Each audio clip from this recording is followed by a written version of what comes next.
Welcome to Sankalp Learning Solutions. Good evening, my dear students. ಎಲ್ಲರೂ ಹೇಗಿದ್ದೀರಾ? ಚೆನ್ನಾಗಿದ್ದೀರಾ ಅಂತ ಭಾವಿಸ್ತೇನೆ.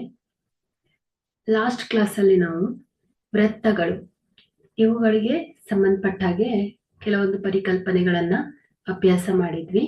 ಅದೇ ರೀತಿ ಕೆಲವೊಂದು ಅಭ್ಯಾಸ ಲೆಕ್ಕಗಳನ್ನು ಕೂಡ ಮಾಡಿದ್ವಿ. ಅದೇ ರೀತಿ ನಾನು ಲಾಸ್ಟ್ ಕ್ಲಾಸಲ್ಲಿ ಒಂದೆರಡು ಹೋಮ್ ವರ್ಕ್ ಮನೆ ಕೆಲಸವನ್ನು ಕೂಡ ಕೊಟ್ಟಿದ್ದೆ ಅಲ್ವಾ? ಒಂದ್ಸಲ ಅದನ್ನ ನೋಡೋಣ. ನೋಡಿ, ವೃತ್ತದ ವ್ಯಾಸದ ಅಂತ್ಯ ಬಿಂದುಗಳಲ್ಲಿ ವೃತ್ತಕ್ಕೆ ಎಳೆದ ಸ್ಪರ್ಶಕಗಳು ಪರಸ್ಪರ. ನೋಡಿ, ಇಲ್ಲಿ ವೃತ್ತ, ಈ ವೃತ್ತದ ವ್ಯಾಸ ಅಲ್ವಾ, ಇದು ವೃತ್ತದ ಕೇಂದ್ರ ಬಿಂದು.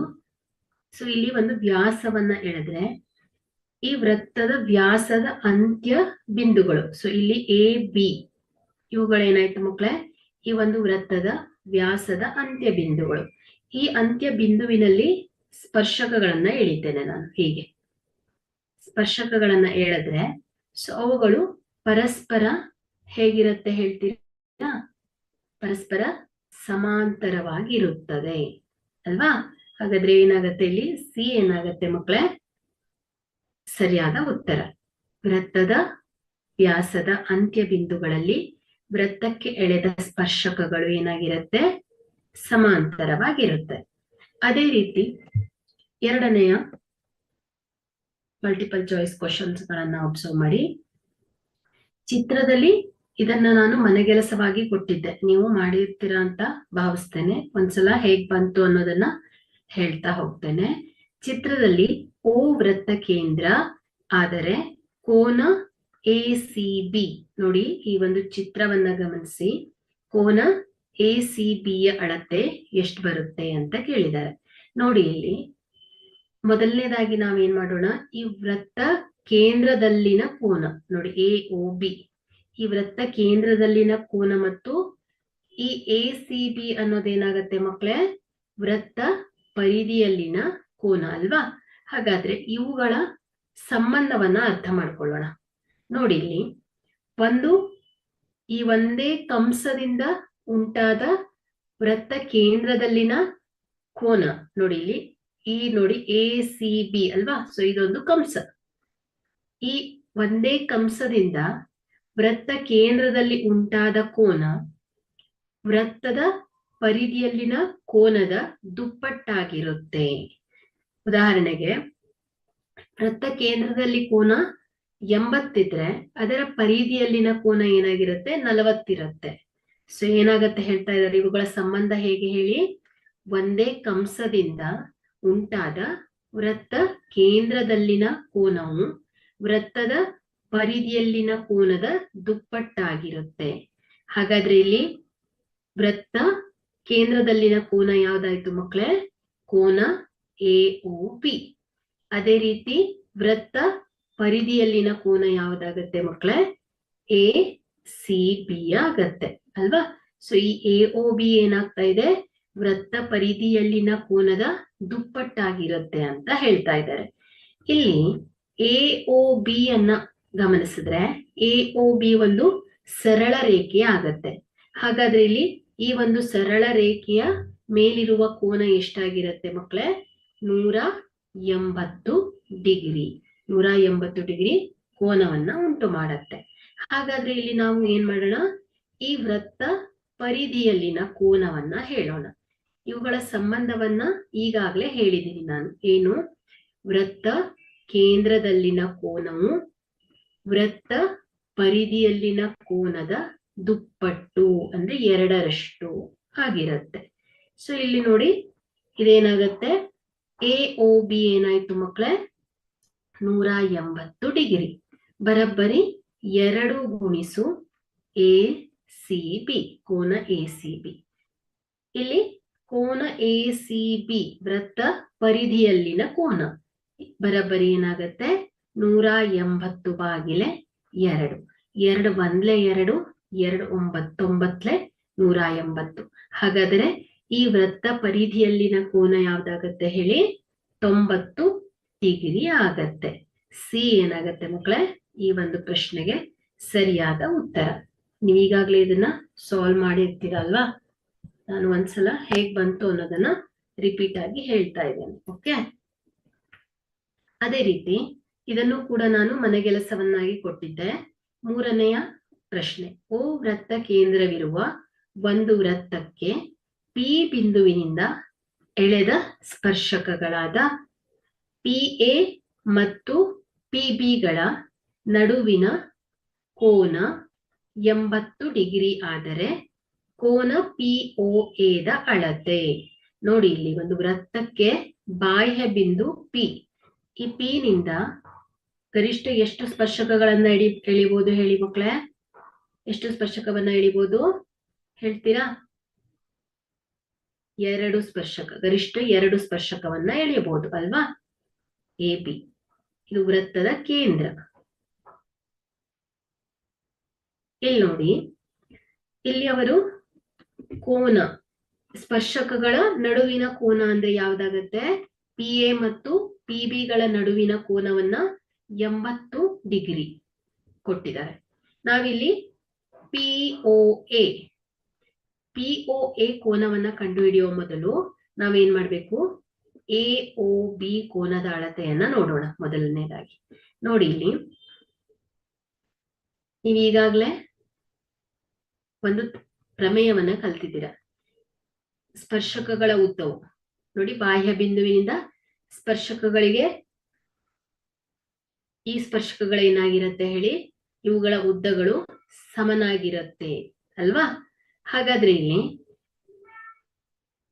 PA ಮತ್ತು PBಗಳೇನಾಗತ್ತೆ ಮಕ್ಕಳೇ? ಸ್ಪರ್ಶಕಗಳು.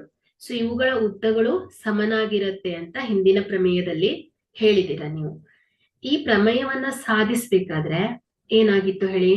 ನಾವು ತ್ರಿಭುಜ PAO ಮತ್ತು POAಗಳು ಸರ್ವಸಮ ತ್ರಿಭುಜಗಳು ಅಂತ ಹೇಳಿದ್ದೆ ಅಲ್ವಾ? ಹಾಗಾದ್ರೆ ಇಲ್ಲಿ ಸರ್ವಸಮ ತ್ರಿಭುಜದಲ್ಲಿ ಏನಿರುತ್ತೆ ಹೇಳಿ? ಅನುರೂಪ ಕೋನಗಳು ಸಮನಾಗಿರುತ್ತೆ, ಅದೇ ರೀತಿ ಅನುರೂಪ ಬಾಹುಗಳು ಕೂಡ ಸಮನಾಗಿರುತ್ತೆ ಅಂತ ಹೇಳಿದ್ದೆ. ಹಾಗಾದ್ರೆ ಇಲ್ಲಿ ನಾವು ಈ ಕೋನ A ಕೋನ ಏನಾಗಿದೆ? ವೃತ್ತದ ಮೇಲಿನ ಸ್ಪರ್ಶಕಕ್ಕೆ ಎಳೆದಿರೋದ್ರಿಂದ ಈ AO ಏನಾಗಿದೆ? PA ಇವುಗಳ ನಡುವಿನ ಕೋನ ಏನಾಗ್ತಾ ಇದೆ ಮಕ್ಕಳೇ? 90 ಡಿಗ್ರಿ ಬರ್ತಾ ಇದೆ. ಹಾಗಾದ್ರೆ ಇದು 90 ಡಿಗ್ರಿ ಆದ್ರೆ ಈ ಕೋನ B ಕೂಡ 90 ಆಗಿದೆ. ಅದೇ ರೀತಿ ಇದು P ಏನಾಗಿದೆ?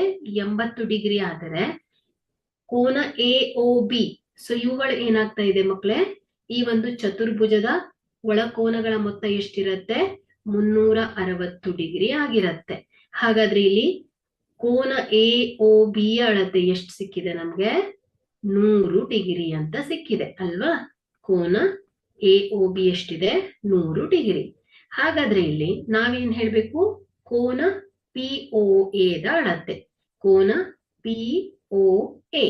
ಸೊ ಇಲ್ಲಿ AOB 100 ಡಿಗ್ರಿ ಆದರೆ POA ಏನಾಗತ್ತೆ ಹೇಳಿ? 50 ಡಿಗ್ರಿ. ಯಾಕಂದ್ರೆ ಇವುಗಳು ಸರ್ವಸಮ ತ್ರಿಭುಜದ ಅನುರೂಪ ಕೋನಗಳು. ಸೊ ಇವುಗಳು ಎರಡು ಏನಾಗಿರುತ್ತೆ? ಸಮನಾಗಿರುತ್ತೆ. POA 50 ಡಿಗ್ರಿ ಆದರೆ POB ಕೂಡ ಏನಾಗುತ್ತೆ ಮಕ್ಕಳೇ? 50 ಡಿಗ್ರಿನೇ ಆಗಿರುತ್ತೆ. ಹಾಗಾಗಿ ಇಲ್ಲಿ ಈ ಕೋನ POA ದ ಅಳತೆ ಏನಾಗತ್ತೆ ಹೇಳಿ? 50 ಡಿಗ್ರಿ ಅಲ್ವಾ? ಎ ಏನಾಗತ್ತೆ ಈ ಒಂದು ಪ್ರಶ್ನೆಗೆ ಸರಿಯಾದ ಉತ್ತರ. ಸೊ ಇದನ್ನೆಲ್ಲ ನೀವು ಮಾಡಿದಿರಾ ಅಲ್ವಾ? ಮನೆಗೆಲಸವನ್ನಾಗಿ ತಗೊಂಡಿದ್ರಿ. ಸೊ ಇದೇನಾಯ್ತು ಈ ಒಂದು ವೃತ್ತಗಳಿಗೆ ಸಂಬಂಧಪಟ್ಟಂತ ಸಮಸ್ಯೆಗಳು. ಈಗ ನಾವೇನ್ ಮಾಡೋಣ? ಈ ವೃತ್ತಕ್ಕೆ ಸಂಬಂಧಿಸಿದ ಇನ್ನೊಂದು ಅಧ್ಯಾಯವನ್ನ ಕಲಿಯೋಣ. ವೃತ್ತಕ್ಕೆ ಸಂಬಂಧಿಸಿದ ವಿಸ್ತೀರ್ಣಗಳು. ನೀವು ಈಗಾಗಲೇ ಈ ವೃತ್ತಗಳು ಅನ್ನೋ ಒಂದು ಅಧ್ಯಾಯದಲ್ಲಿ ಇವುಗಳಿಗೆ ಸಂಬಂಧಪಟ್ಟಂತ ಕೆಲವೊಂದು ಪದಗಳನ್ನ ಅಭ್ಯಾಸ ಮಾಡಿದ್ರಿ. ಅದೇ ರೀತಿ 2 ಪ್ರಮೇಯಗಳನ್ನ ನೋಡಿದ್ರಿ. ಆ ಪ್ರಮೇಯಕ್ಕೆ ಸಂಬಂಧಪಟ್ಟ ಹಾಗೆ ಕೆಲವೊಂದು ಸಮಸ್ಯೆಗಳನ್ನು ಕೂಡ, ಅಭ್ಯಾಸ ಲೆಕ್ಕಗಳನ್ನು ಕೂಡ ಬಿಡಿಸಿದ್ದೀರಾ. ಈ ಒಂದು ಅಧ್ಯಾಯದಲ್ಲಿ ಈ ಒಂದು ವೃತ್ತಕ್ಕೆ ಸಂಬಂಧಪಟ್ಟ ಹಾಗೆ ವಿಸ್ತೀರ್ಣಗಳನ್ನ ನೋಡ್ತಾ ಹೋಗೋಣ. ಹಾಗಾದ್ರೆ ಈ ವೃತ್ತಕ್ಕೆ ಸಂಬಂಧಿಸಿದ ವಿಸ್ತೀರ್ಣಗಳು ಅಧ್ಯಾಯದಲ್ಲಿ ಯಾವ ಯಾವ ಪರಿಕಲ್ಪನೆಗಳಿರತ್ತೆ ಅನ್ನೋದನ್ನ ನೋಡ್ಲಿಕ್ಕೆ ಹೋದ್ರೆ, ಮೊದಲನೇದಾಗಿ ತ್ರಿಜ್ಯಾಂತರ. ಇದರಲ್ಲಿ ಕೇವಲ ಎರಡು ಪರಿಕಲ್ಪನೆಗಳಿವೆ. ಮೊದಲನೇದಾಗಿ ಈ ಒಂದು ತ್ರಿಜ್ಯಾಂತರ ಖಂಡಕ್ಕೆ ಸಂಬಂಧಿಸಿದ ವಿಸ್ತೀರ್ಣಗಳು, ಅದೇ ರೀತಿ ತ್ರಿಜ್ಯಾಂತರ ಖಂಡದ ಕಂಸದ ಉದ್ದ. ಸೊ ಈ ಎರಡು ಸೂತ್ರಗಳು ಈ ಒಂದು ಅಧ್ಯಾಯದಲ್ಲಿ ಬರುತ್ತೆ. ಇವುಗಳೆರಡನ್ನ ಕಲ್ತ್ಬಿಟ್ರೆ ಇದಕ್ಕೆ ಸಂಬಂಧಪಟ್ಟಂತಹ ಅಭ್ಯಾಸ ಲೆಕ್ಕಗಳನ್ನ ನೋಡ್ತಾ ಹೋಗೋಣ. ಮೊದಲನೇದಾಗಿ ಈ ವೃತ್ತಗಳಿಗೆ ಸಂಬಂಧಪಟ್ಟ ಹಾಗೆ ನಾನು ಹಿಂದಿನ ಕ್ಲಾಸ್ನಲ್ಲೇ ಹೇಳಿದ್ದೆ, ತ್ರಿಜ್ಯಾಂತರ ಖಂಡ, ವೃತ್ತ ಖಂಡ, ಅದೇ ರೀತಿ ತ್ರಿಜ್ಯ, ವ್ಯಾಸ, ಇವುಗಳನ್ನೆಲ್ಲ ನಾನು ಹಿಂದಿನ ಕ್ಲಾಸ್ನಲ್ಲೇ ಹೇಳಿದ್ದೀನಿ. ಬಟ್ ಇವತ್ತು ನಾನು ತ್ರಿಜ್ಯಾಂತರ ಖಂಡ ಮತ್ತು ವೃತ್ತ ಖಂಡ, ಸೊ ಇವುಗಳನ್ನ ಕಾನ್ಸಂಟ್ರೇಟ್ ಮಾಡ್ತೇನೆ. ಯಾಕಂದ್ರೆ ಸೊ ಇವುಗಳಿಗೆ ಈ ಒಂದು ತ್ರಿಜ್ಯಾಂತರ ಖಂಡದ ವಿಸ್ತೀರ್ಣ ಮತ್ತು ವೃತ್ತ ಖಂಡದ ವಿಸ್ತೀರ್ಣ, ಅದೇ ರೀತಿ ತ್ರಿಜ್ಯಾಂತರ ಖಂಡದ ಕಂಸದ ಉದ್ದ, ಸೊ ಇವುಗಳಿಗೆ ಸಂಬಂಧಪಟ್ಟ ಹಾಗೆ ಈ ಒಂದು ಅಧ್ಯಾಯದಲ್ಲಿ ನಿಮ್ಗೆ ಲೆಕ್ಕಗಳು ಬರ್ತಾ ಹೋಗುತ್ತೆ. ಈಗ ನಾವೇನ್ ಮಾಡೋಣ, ಮೊದಲನೇದಾಗಿ ತ್ರಿಜ್ಯಾಂತರ ಖಂಡ ನೋಡಿ. ಮೊದಲನೇ ಒಂದು ವೃತ್ತವನ್ನ ಗಮನಿಸಿ. ಮೊದಲನೇ ವೃತ್ತವನ್ನ ಗಮನಿಸಿದ್ರೆ ನಿಮಗ್ ನೋಡಿ, ಇಲ್ಲಿ ಓ ಅನ್ನೋದೇನಾಯ್ತು ಮಕ್ಕಳೇ, ಈ ವೃತ್ತದ ಕೇಂದ್ರ ಅಲ್ವಾ. ಅದೇ ರೀತಿ ಎ ಬಿ ಏನಾಗಿದೆ ಮತ್ತು ಓ ಬಿ ಏನಾಗಿದೆ, ಈ ವೃತ್ತದ ತ್ರಿಜ್ಯಗಳು ಅಲ್ವಾ. ಎ ಓ ಮತ್ತು ಓ ಬಿಗಳು ವೃತ್ತದ ತ್ರಿಜ್ಯಗಳು. ಇಲ್ಲಿ ಎ ಪಿ ಬಿ ಅನ್ನ ಗಮನಿಸಿ. ಎ ಪಿ ಬಿ ಈ ಒಂದು ವೃತ್ತದ ಭಾಗ ಅಲ್ವಾ, ಈ ಒಂದು ವೃತ್ತದ ಭಾಗ. ಹಾಗಾದ್ರೆ ಇಲ್ಲಿ ತ್ರಿಜ್ಯಾಂತರ ಖಂಡ ಅಂದ್ರೆ ಏನ್ ಹೇಳ್ತೀರಾ, ಇಲ್ಲಿ ನೀಲಿ ಭಾಗದಿಂದ ಆವೃತವಾಗಿದೆ ಅಲ್ವಾ. ಸೊ ಇದನ್ನ ನಾವು ತ್ರಿಜ್ಯಾಂತರ ಖಂಡ ಅಂತ ಹೇಳ್ತೇವೆ. ಹಾಗಾದ್ರೆ ಇಲ್ಲಿ ತ್ರಿಜ್ಯಾಂತರ ಖಂಡದ ವ್ಯಾಖ್ಯಾನ ಏನಾಗತ್ತೆ, ತ್ರಿಜ್ಯ ಮತ್ತು ಕಂಸಗಳಿಂದ ಆವೃತವಾದ ಭಾಗವನ್ನ ಏನಂತ ಹೇಳ್ತೇವೆ ಮಕ್ಕಳೇ, ತ್ರಿಜ್ಯಾಂತರ ಖಂಡ ಅಂತ ಹೇಳ್ತೇವೆ. ತ್ರಿಜ್ಯಾಂತರ ಖಂಡ ಅಂದ್ರೆ ಏನು ಅಂತ ಗೊತ್ತಾಯ್ತು. ಹಾಗಾದ್ರೆ ಇಲ್ಲಿ ಈ ತ್ರಿಜ್ಯಗಳು ಏನ್ ಮಾಡ್ತಾ ಇದೆ, ತ್ರಿಜ್ಯ ಮತ್ತು ಕಂಸಗಳು ವೃತ್ತವನ್ನ ಎರಡು ಅಸಮ ಭಾಗಗಳನ್ನಾಗಿ ವಿಭಾಗಿಸ್ತಾ ಇದೆ ಅಲ್ವಾ. ನೋಡಿ, ಇಲ್ಲಿ ನೀಲಿ ಬಣ್ಣದಿಂದ ಛಾಯೆಗೊಳಿಸಿದ ಭಾಗ ಚಿಕ್ಕದಿದೆ, ಬಿಳಿ ಬಣ್ಣದಿಂದ ಆವೃತವಾದ ಭಾಗ ದೊಡ್ಡದಾಗಿದೆ ಅಲ್ವಾ. ಸೊ ಹಾಗಾದ್ರೆ ಇಲ್ಲಿ ಈ ತ್ರಿಜ್ಯಗಳು ಏನ್ ಮಾಡ್ತಾ ಇದೆ, ಈ ವೃತ್ತವನ್ನ ಎರಡು ಅಸಮ ಭಾಗಗಳನ್ನಾಗಿ ವಿಂಗಡಿಸ್ತಾ ಇದೆ. ಹಾಗಾದ್ರೆ ಇಲ್ಲಿ ಈ ಒಂದು ಚಿಕ್ಕ ಭಾಗ A O B P, so ಇದನ್ನ ನಾವು ಲಘು ವೃತ್ತ ಖಂಡ, ಚಿಕ್ಕದು ಅಲ್ವಾ. ಸೊ ಇದನ್ನ ನಾವು ಲಘು ವೃತ್ತ ಖಂಡ ಅಂತ ಹೇಳಿದ್ರೆ, ಉಳಿದಿರೋದು ಈ ಭಾಗಕ್ಕಿಂತ ಎ ಕ್ಯೂ ಬಿ ಭಾಗ ದೊಡ್ಡದಿದೆ. ಸೊ ಇದನ್ನ ಏನಂತ ಹೇಳ್ತೇವೆ ಮಕ್ಕಳೇ, ಅಧಿಕ ತ್ರಿಜ್ಯಾಂತರ ಖಂಡ ಅಂತ ಹೇಳ್ತೇವೆ. ಓಕೆನಾ. ಸೊ ನಿಮಗೆ ತ್ರಿಜ್ಯಾಂತರ ಖಂಡ ಅಂದ್ರೆ ಏನು ಅಂತ ಗೊತ್ತಾಯ್ತು. ತ್ರಿಜ್ಯ ಮತ್ತು ಕಂಸಗಳಿಂದ ಆವೃತವಾದ ಭಾಗ, ಇವುಗಳನ್ನ ಏನಂತ ಹೇಳ್ತೇವೆ, ತ್ರಿಜ್ಯಾಂತರ ಖಂಡ ಅಂತ ಹೇಳ್ತೇವೆ. ಇದರಲ್ಲಿ ಅಧಿಕ ತ್ರಿಜ್ಯಾಂತರ ಖಂಡ ಅಂದ್ರೆ ಏನು ಅಂತ ಗೊತ್ತಾಯ್ತು. ಅದೇ ರೀತಿ ಲಘು ತ್ರಿಜ್ಯಾಂತರ ಖಂಡ ಅಂದ್ರೆ ಏನು ಅಂತ ಕೂಡ ಗೊತ್ತಾಯ್ತು. ಈಗ ನಾವು ಎರಡನೆಯ ಒಂದು ಕಾನ್ಸೆಪ್ಟ್ ಯಾವುದು, ಲಘು ವೃತ್ತ ಖಂಡ. ವೃತ್ತ ಖಂಡ ಅಂದ್ರೆ ಏನು ಮಕ್ಕಳೇ, ಈಗಾಗಲೇ ಹಿಂದಿನ ತರಗತಿಯಲ್ಲೇ ಹೇಳಿದ್ದೇನೆ ನಾನು. ವೃತ್ತ ಖಂಡ ನೋಡಿ, ಇಲ್ಲಿ ಎ ಬಿ ಅನ್ನೋದೇನಾಯ್ತು ಮಕ್ಕಳೇ, ಈ ಒಂದು ವೃತ್ತದ ಜ್ಯ ಅಲ್ವಾ. ಸೊ ಎ ಬಿ ಏನಾಗಿದೆ, ವೃತ್ತದ ಜ್ಯ. ಸೊ ಇಲ್ಲಿ ಎ ಪಿ ಬಿ ಏನಾಗುತ್ತೆ, ವೃತ್ತದ ಕಂಸ. ಹಾಗಾದ್ರೆ ನಾವಿಲ್ಲಿ ಲಘು ವೃತ್ತ ಖಂಡ, ಮೊದಲನೇದಾಗಿ ವೃತ್ತ ಖಂಡವನ್ನ ಹೇಗೆ ವ್ಯಾಖ್ಯಾನಿಸ್ಬೋದು, ಜ್ಯ ಮತ್ತು ಕಂಸಗಳಿಂದ ಆವೃತ್ತವಾಗಿರುವ ಭಾಗವನ್ನ ಏನಂತ ಹೇಳ್ತೇವೆ ಮಕ್ಕಳೇ, ವೃತ್ತ ಖಂಡ ಅಂತ ಹೇಳ್ತೇವೆ. ಹಾಗಾದ್ರೆ ಇಲ್ಲಿ ಈ ಒಂದು ಜ್ಯ ಏನ್ ಮಾಡ್ತಾ ಇದೆ, ವೃತ್ತವನ್ನ 2 ಅಸಮ ಭಾಗಗಳನ್ನಾಗಿ ವಿಂಗಡಿಸ್ತಾ ಇದೆ ಅಲ್ವಾ. ಸೊ ಈ ಜ ಏನ್ ಮಾಡ್ತಾ ಇದೆ, ವೃತ್ತವನ್ನ 2 ಅಸಮ ಭಾಗಗಳನ್ನಾಗಿ ವಿಂಗಡಿಸ್ತಾ ಇದೆ. ನೋಡಿ ಇಲ್ಲಿ ಹಳದಿಯ ಭಾಗ ಮತ್ತು ಬಿಳಿಯ ಭಾಗವನ್ನು, ಕ್ರೀಮ್ ಕಲರ್ ಇದೆ ನೋಡಿ. ಸೊ ಈ ಭಾಗವನ್ನ ಗಮನಿಸಿದ್ರೆ ಇಲ್ಲಿ ಇವುಗಳೆರಡು ಅಸಮ ಭಾಗಗಳಾಗಿ ವಿಂಗಡಣೆ ಆಗ್ತಾ ಇದೆ. ಹಾಗಾದ್ರೆ ಇಲ್ಲಿ ಚಿಕ್ಕ ಭಾಗವನ್ನ ಏನಂತ ಹೇಳ್ಬೋದು ನಾವು, ಲಘು ವೃತ್ತ ಖಂಡ. ಅದೇ ಹಳದಿ ಭಾಗವನ್ನ ಏನಂತ ಹೇಳ್ತೇವೆ ನಾವು, ಅಧಿಕ ವೃತ್ತ ಖಂಡ.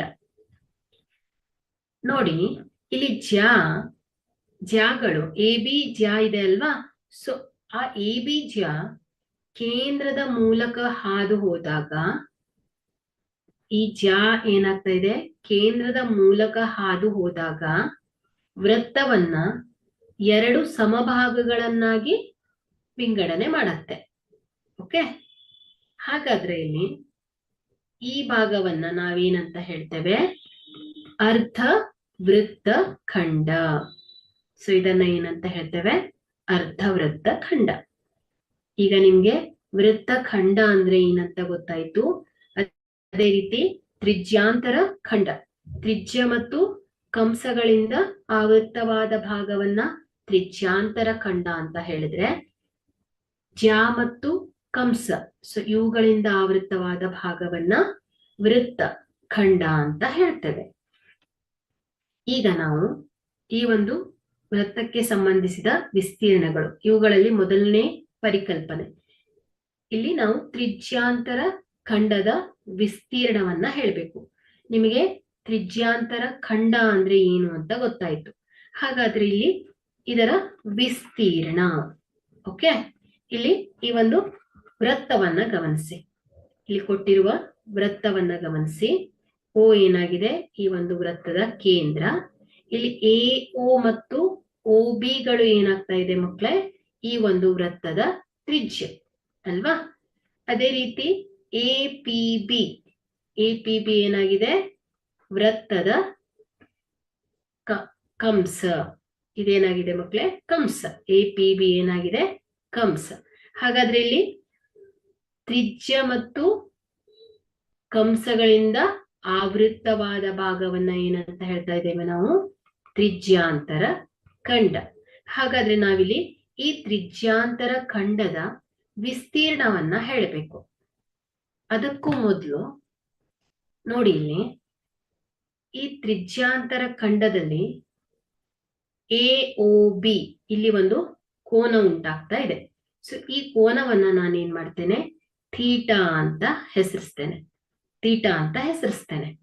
ಸೊ ಇದೇನಾಗತ್ತೆ ಮಕ್ಕಳೇ, ಥೀಟಾ ಅನ್ನೋದೇನಾಯ್ತು, ಕೋನವನ್ನ ಹೇಳ್ತಾ ಇದೀವಿ, ಕೋನವನ್ನ ಡಿನೋಟ್ ಮಾಡೋದು ಸಿಂಬಲ್ ಇದು ಥೀಟಾ. ಸೊ ಇಲ್ಲಿ ಈ ತ್ರಿಜ್ಯ ಆರ್ ಎ ಓ ಮತ್ತು ತ್ರಿಜ್ಯ ಓ ಬಿ. ಸೊ ಇದನ್ನು ಗಮನಿಸಿ. ನೋಡಿ ಇಲ್ಲಿ ನಾನು ಏನ್ ಮಾಡ್ತೇನೆ, ಎ ಓ ತ್ರಿಜ್ಯವನ್ನ ಸ್ಥಾನವನ್ನ ಬದಲಿಸ್ತಾ ಹೋಗ್ತೇನೆ. ನೋಡಿ, ಜಸ್ಟ್ ಇಮ್ಯಾಜಿನ್ ಮಾಡ್ಕೊಳ್ಳಿ, ಇದರ ಸ್ಥಾನವನ್ನ ಬದಲಿಸ್ತಾ ಹೋಗ್ತೇನೆ. ಹೀಗೆ ಇದರ ಸ್ಥಾನ ಪಲ್ಲಟ ಮಾಡ್ತಾ ಹೋಗ್ತೇನೆ. ಆಗ ಥೀಟಾದ ವ್ಯಾಲ್ಯೂ ಕೂಡ ಏನಾಗತ್ತೆ ಹೇಳಿ, ಬದಲಾಗ್ತಾ ಹೋಗುತ್ತೆ ಅಲ್ವಾ. ಸೊ ಈ ಆರ್ ಅನ್ನ ಒಂದು ಕಂಪ್ಲೀಟ್ ರೊಟೇಷನ್, ಸೊ ಒಂದು ಪೂರ್ಣ ಸುತ್ತನ್ನ ಹಾಕಿದಾಗ, ಸೊ ಇದು ಈ ಆರ್ ಏನಾಗುತ್ತೆ ಮಕ್ಕಳೇ, ಕಂಪ್ಲೀಟ್ ಒಂದು ಸುತ್ತನ್ನ ಪೂರ್ಣಗೊಳಿಸುತ್ತೆ. ಹಾಗಾದ್ರೆ ಇಲ್ಲಿ ಥೀಟಾ ಏನಾಗತ್ತೆ ಹೇಳಿ, ವೃತ್ತ ಕೇಂದ್ರದಲ್ಲಿ ಏನ್ ಮಾಡತ್ತೆ, 360 ಡಿಗ್ರಿ ಕೋನವನ್ನ ಉಂಟು ಮಾಡತ್ತೆ ಅಲ್ವಾ. ಒಂದು ಸುತ್ತನ್ನ ಸಂಪೂರ್ಣವಾಗಿ ಪೂರ್ಣಗೊಳಿಸಿದ್ರೆ ಈ ಕೋನ ಥೀಟಾ ಇದೆ ಅಲ್ವಾ, 360 ಡಿಗ್ರಿ ಕೋನವನ್ನ ಉಂಟು ಮಾಡತ್ತೆ. ಹಾಗಾದ್ರೆ ಇಲ್ಲಿ ಇದು ಈ ಒಂದು ತ್ರಿಜ್ಯಾಂತರ ಖಂಡ. ಸೊ ಇದು ತ್ರಿಜ್ಯಾಂತರ ಖಂಡ. ಸೊ ಇದು ಕಂಪ್ಲೀಟ್ ಒಂದು ರೊಟೇಷನ್ ಅನ್ನ ಕಂಪ್ಲೀಟ್ ಮಾಡಿದಾಗ 360 ಡಿಗ್ರಿ ಕೋನವನ್ನ ಕಂಪ್ಲೀಟ್ ಉಂಟು ಮಾಡಿದರೆ ಈ ತ್ರಿಜ್ಯಾಂತರ ಖಂಡದ ವಿಸ್ತೀರ್ಣ ಏನಾಗತ್ತೆ ಮಕ್ಕಳೇ, ಈ ವೃತ್ತದ ವಿಸ್ತೀರ್ಣಕ್ಕೆ ಸಮನಾಗತ್ತೆ.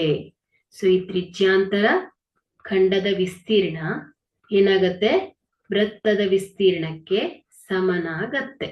ಓಕೆ, ಅರ್ಥ ಆಯ್ತಲ್ವಾ?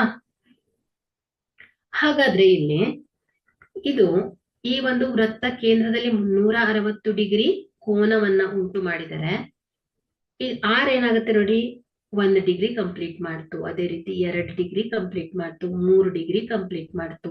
ಅದೇ ರೀತಿ 4 ಕಂಪ್ಲೀಟ್ ಎಷ್ಟಾಗತ್ತೆ, 360 ಡಿಗ್ರಿಯನ್ನ ಕಂಪ್ಲೀಟ್ ಮಾಡತ್ತೆ. ಆವಾಗ ಒಂದು ರೊಟೇಷನ್ ಏನಾಯ್ತು, 1 ರೊಟೇಷನ್ ಆಯ್ತು ಕಂಪ್ಲೀಟ್. ಸೊ ಇಲ್ಲಿ ನೋಡಿ, ಜಸ್ಟ್ ಇಮ್ಯಾಜಿನ್ ಮಾಡ್ಕೊಳ್ಳಿ, ಈ ಆರ್ ಇಲ್ಲಿಂದ ಏನಾಯ್ತು, ಇಲ್ಲಿಗೆ ಶಿಫ್ಟ್ ಆಯ್ತು. ಆಗ 1 ಡಿಗ್ರಿ ಕಂಪ್ಲೀಟ್ ಮಾಡ್ತು ಅಲ್ವಾ, 1 ಡಿಗ್ರಿ ಕಂಪ್ಲೀಟ್ ಮಾಡ್ತು. ಆಗ ಇಲ್ಲಿ ನೋಡಿ, ಒಂದು ತ್ರಿಜ್ಯಾಂತರ ಖಂಡ ಏರ್ಪಡ್ತಾ ಇದೆ. ಇದರ ಕೋನ ಏನಾಗುತ್ತೆ ಮಕ್ಕಳೇ, 1 ಡಿಗ್ರಿ. ಅದೇ ರೀತಿ 2 ಡಿಗ್ರಿ ಕಂಪ್ಲೀಟ್ ಮಾಡಿದ್ರೆ ಇಲ್ಲೊಂದು ತ್ರಿಜ್ಯಾಂತರ ಖಂಡ ಬಂದಿದೆ. ಸೊ ಇದರ ಕೋನ ಎಷ್ಟು ಮಕ್ಕಳೇ, 2 ಡಿಗ್ರಿ. ಅದೇ ರೀತಿ 360 ಡಿಗ್ರಿ ಕಂಪ್ಲೀಟ್ ಮಾಡಿದ್ರೆ ಏನಾಗುತ್ತೆ, 1 ರೊಟೇಷನ್ ಆಯ್ತು, 1 ಕಂಪ್ಲೀಟ್ ರೊಟೇಷನ್ ಆಗತ್ತೆ.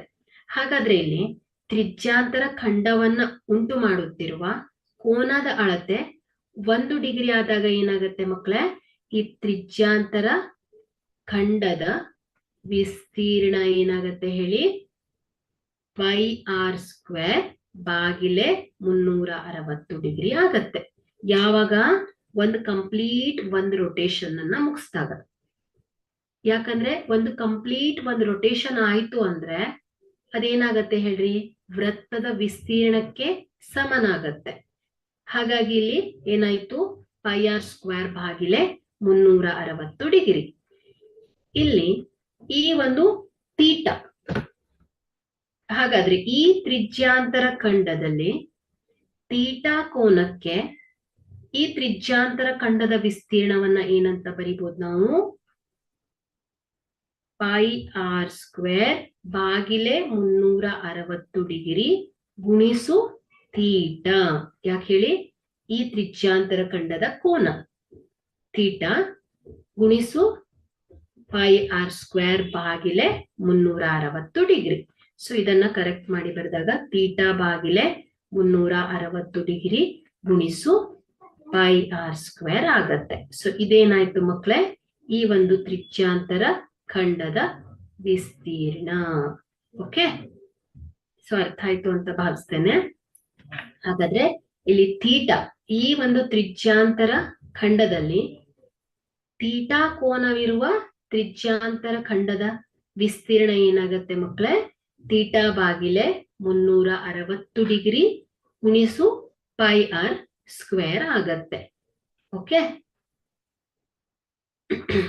ಅದೇ ಈ ತೀಟಾ ಏನಾದ್ರೂ 40 ಡಿಗ್ರಿ ಇದ್ರೆ ಏನಾಯ್ತು, 40 ಬಾಗಿಲೆ 360 ಇಂಟು πr².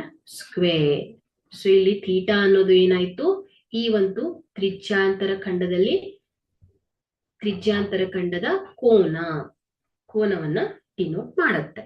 ಸೊ ನೀವು ಇದು ಹೇಗ್ ಬಂತು ಅನ್ನೋದನ್ನ ಹೇಳಿದ್ದೇನೆ. ನೀವು ಈ ಒಂದು ಸೂತ್ರವನ್ನ ನೆನಪಿನಲ್ಲಿ ಇಟ್ಕೊಳ್ಬೇಕಾಗತ್ತೆ. ಯಾಕಂದ್ರೆ ಮುಂದೆ ಅಭ್ಯಾಸ ಲೆಕ್ಕಗಳನ್ನ ಮಾಡುವಾಗ ಹೆಲ್ಪ್ ಆಗತ್ತೆ. ಓಕೆ, ಸೊ ಇಲ್ಲಿ ತ್ರಿಜ್ಯಾಂತರ ಖಂಡದ ವಿಸ್ತೀರ್ಣ ಏನಾಯ್ತು ಮಕ್ಕಳೇ, ತೀಟಾ ಬಾಗಿಲೆ 360 ಗುಣಿಸು πr² ಆಗತ್ತೆ. ಅದೇ ರೀತಿ ತ್ರಿಜ್ಯಾಂತರ ಖಂಡಕ್ಕೆ ಸಂಬಂಧಿಸಿದಂತೆ ಕಂಸದ ಅಳತೆ ನೋಡಿ. ಇಲ್ಲಿ ಈ ಒಂದು ವೃತ್ತವನ್ನ ಗಮನಿಸಿದ್ರೆ ಇಲ್ಲಿ APB ಏನಾಯ್ತು ಮಕ್ಕಳೇ, ಈ ಒಂದು ತ್ರಿಜ್ಯಾಂತರ ಖಂಡದಲ್ಲಿ APB ಏನಾಗತ್ತೆ, ಕಂಸ ಅಲ್ವಾ. ಈ APB ಕಂಸ ಅಂದ್ರೆ ಏನಾಯ್ತು, ಈ ವೃತ್ತದ ಒಂದು ಭಾಗ ಅಲ್ವಾ, ವೃತ್ತದ ಒಂದು ಭಾಗ. ಹಾಗಾದ್ರೆ ಈಗಾಗ್ಲೇ ನೀವು ವೃತ್ತದ ಸುತ್ತಳತೆಯ ಒಂದು ಸೂತ್ರವನ್ನ ಕಲ್ತಿದ್ದೀರಾ. ವೃತ್ತದ ಸುತ್ತಳತೆ ಏನ್ ಹೇಳತ್ತೆ, ವೃತ್ತದ ಸುತ್ತಳತೆಯ ಸೂತ್ರ ಏನ್ ಹೇಳತ್ತೆ ಹೇಳಿ, 2πr ಅಲ್ವಾ. ಹಾಗಾದ್ರೆ ಇಲ್ಲಿ ಈ ಒಂದು ತ್ರಿಜ್ಯಾಂತರ ಖಂಡ ತೀಟಾಗೆ ಸಂಬಂಧಪಟ್ಟ ಹಾಗೆ ತೀಟಾ ಕೋನವನ್ನ ಕೋನವನ್ನು ಹೊಂದಿರುವ ತ್ರಿಜ್ಯಾಂತರ ಖಂಡದ ಕಂಸದ ಉದ್ದ ಏನಾಗತ್ತೆ ಹೇಳಿ? 2πr ಭಾಗಿಲೆ ಎಷ್ಟು ಮಕ್ಕಳೇ? ಈ ಒಂದು ವೃತ್ತ ಕೇಂದ್ರದಲ್ಲಿ 360 ಡಿಗ್ರಿ ಕೋನವನ್ನ ಉಂಟು ಮಾಡುತ್ತಿದೆ. 360 ಗುಣಿಸು ತೀಟಾ. ಸೊ ಕೇವಲ ಈ ಒಂದು ತ್ರಿಜ್ಯಾಂತರ ಖಂಡದಲ್ಲಿ ನಾವು ಈ ಕಂಸದ ಉದ್ದವನ್ನ ಹೇಳ್ತಾ ಇದ್ದೇವೆ. ಹಾಗಾಗಿ ಗುಣಿಸು ಏನಾಗತ್ತೆ ಮಕ್ಕಳೇ? ತೀಟಾ ಆಗತ್ತೆ. ಸೊ ಇದನ್ನ ಸರಿಯಾಗಿ ಅರೇಂಜ್ ಮಾಡಿದಾಗ ತೀಟಾ ಭಾಗಿಲೆ 360 ಡಿಗ್ರಿ ಗುಣಿಸು ಏನಾಗತ್ತೆ? 2πr. ಯಾವಾಗ ಕಂಸದ ಉದ್ದ, ಪರಿಧಿ, ಸುತ್ತಳತೆ, ಸೊ ಇವುಗಳನ್ನ ಕೇಳ್ತಾ ಅಲ್ವಾ, ಆಗ ನೀವು ವೃತ್ತದ ಸುತ್ತಳತೆ 2πr ಗುಣಿಸು ಏನಾಗತ್ತೆ? ತೀಟಾ ಭಾಗಿಲೆ 360 ಡಿಗ್ರಿ. ಅದೇ ರೀತಿ ವಿಸ್ತೀರ್ಣ, ವೃತ್ತದ ವಿಸ್ತೀರ್ಣ ಅಂದ್ರೆ ಏನ ಹೇಳಿ? πr². ಸೊ ಇಲ್ಲಿ ತ್ರಿಜ್ಯಾಂತರ ಖಂಡದ ವಿಸ್ತೀರ್ಣ ಏನಾಗತ್ತೆ? ತೀಟಾ ಭಾಗಿಲೆ 360 ಗುಣಿಸು πr². ಇಷ್ಟೇ, ಕನ್ಫ್ಯೂಸ್ ಮಾಡ್ಕೊಳಕ್ ಹೋಗ್ಬೇಡಿ. ಸುತ್ತಳತೆ ಮತ್ತು ವಿಸ್ತೀರ್ಣ ಬೇರೆ ಬೇರೆ. ನೋಡಿ, ತೀಟಾ ಕೋನವನ್ನ ತ್ರಿಜ್ಯಾಂತರ ಖಂಡದ ಕಂಸದ ಉದ್ದ ಏನಾಗತ್ತೆ? ತೀಟಾ ಭಾಗಿಲೆ 360 ಗುಣಿಸು 2πr. ಸೊ ಈಗ ತ್ರಿಜ್ಯಾಂತರ ಖಂಡದ ಕಂಸದ ಉದ್ದವನ್ನ ನೋಡಿದ್ವಿ. ಅದೇ ರೀತಿ ತ್ರಿಜ್ಯಾಂತರ ಖಂಡದ ವಿಸ್ತೀರ್ಣವನ್ನ ಕೂಡ ನೋಡಿದ್ವಿ. ಇಲ್ಲಿ ನೋಡಿ, ಜ್ಯಾ ಮತ್ತು ಕಂಸಗಳಿಂದ ಆವೃತ್ತವಾದ ಭಾಗವನ್ನ ಏನಂತ ಹೇಳಿದ್ವಿ ನಾವು? ವೃತ್ತ ಖಂಡ ಅಂತ ಹೇಳಿದ್ವಿ. ಹಾಗಾದ್ರೆ ಇಲ್ಲಿ ಈ ವೃತ್ತ ಖಂಡದ ವಿಸ್ತೀರ್ಣವನ್ನ ಹೇಳ್ಬೇಕು. ವೃತ್ತಖಂಡದ ವಿಸ್ತೀರ್ಣ ಇಲ್ಲಿ AOB ಅನ್ನ ಗಮನಿಸಿದ್ರೆ, AOBP ಅನ್ನೋದು ಏನಾಯ್ತು ಮಕ್ಕಳೇ? ತ್ರಿಜ್ಯಾಂತರ ಖಂಡ. ನಾವಿಲ್ಲಿ ಈ ತ್ರಿಜ್ಯಾಂತರ ಖಂಡದ ವಿಸ್ತೀರ್ಣದಲ್ಲಿ ಈ ಒಂದು ತ್ರಿಭುಜದ ವಿಸ್ತೀರ್ಣವನ್ನ ಕಳೆದಾಗ ನಮ್ಗೆ ಏನ್ ಸಿಗತ್ತೆ?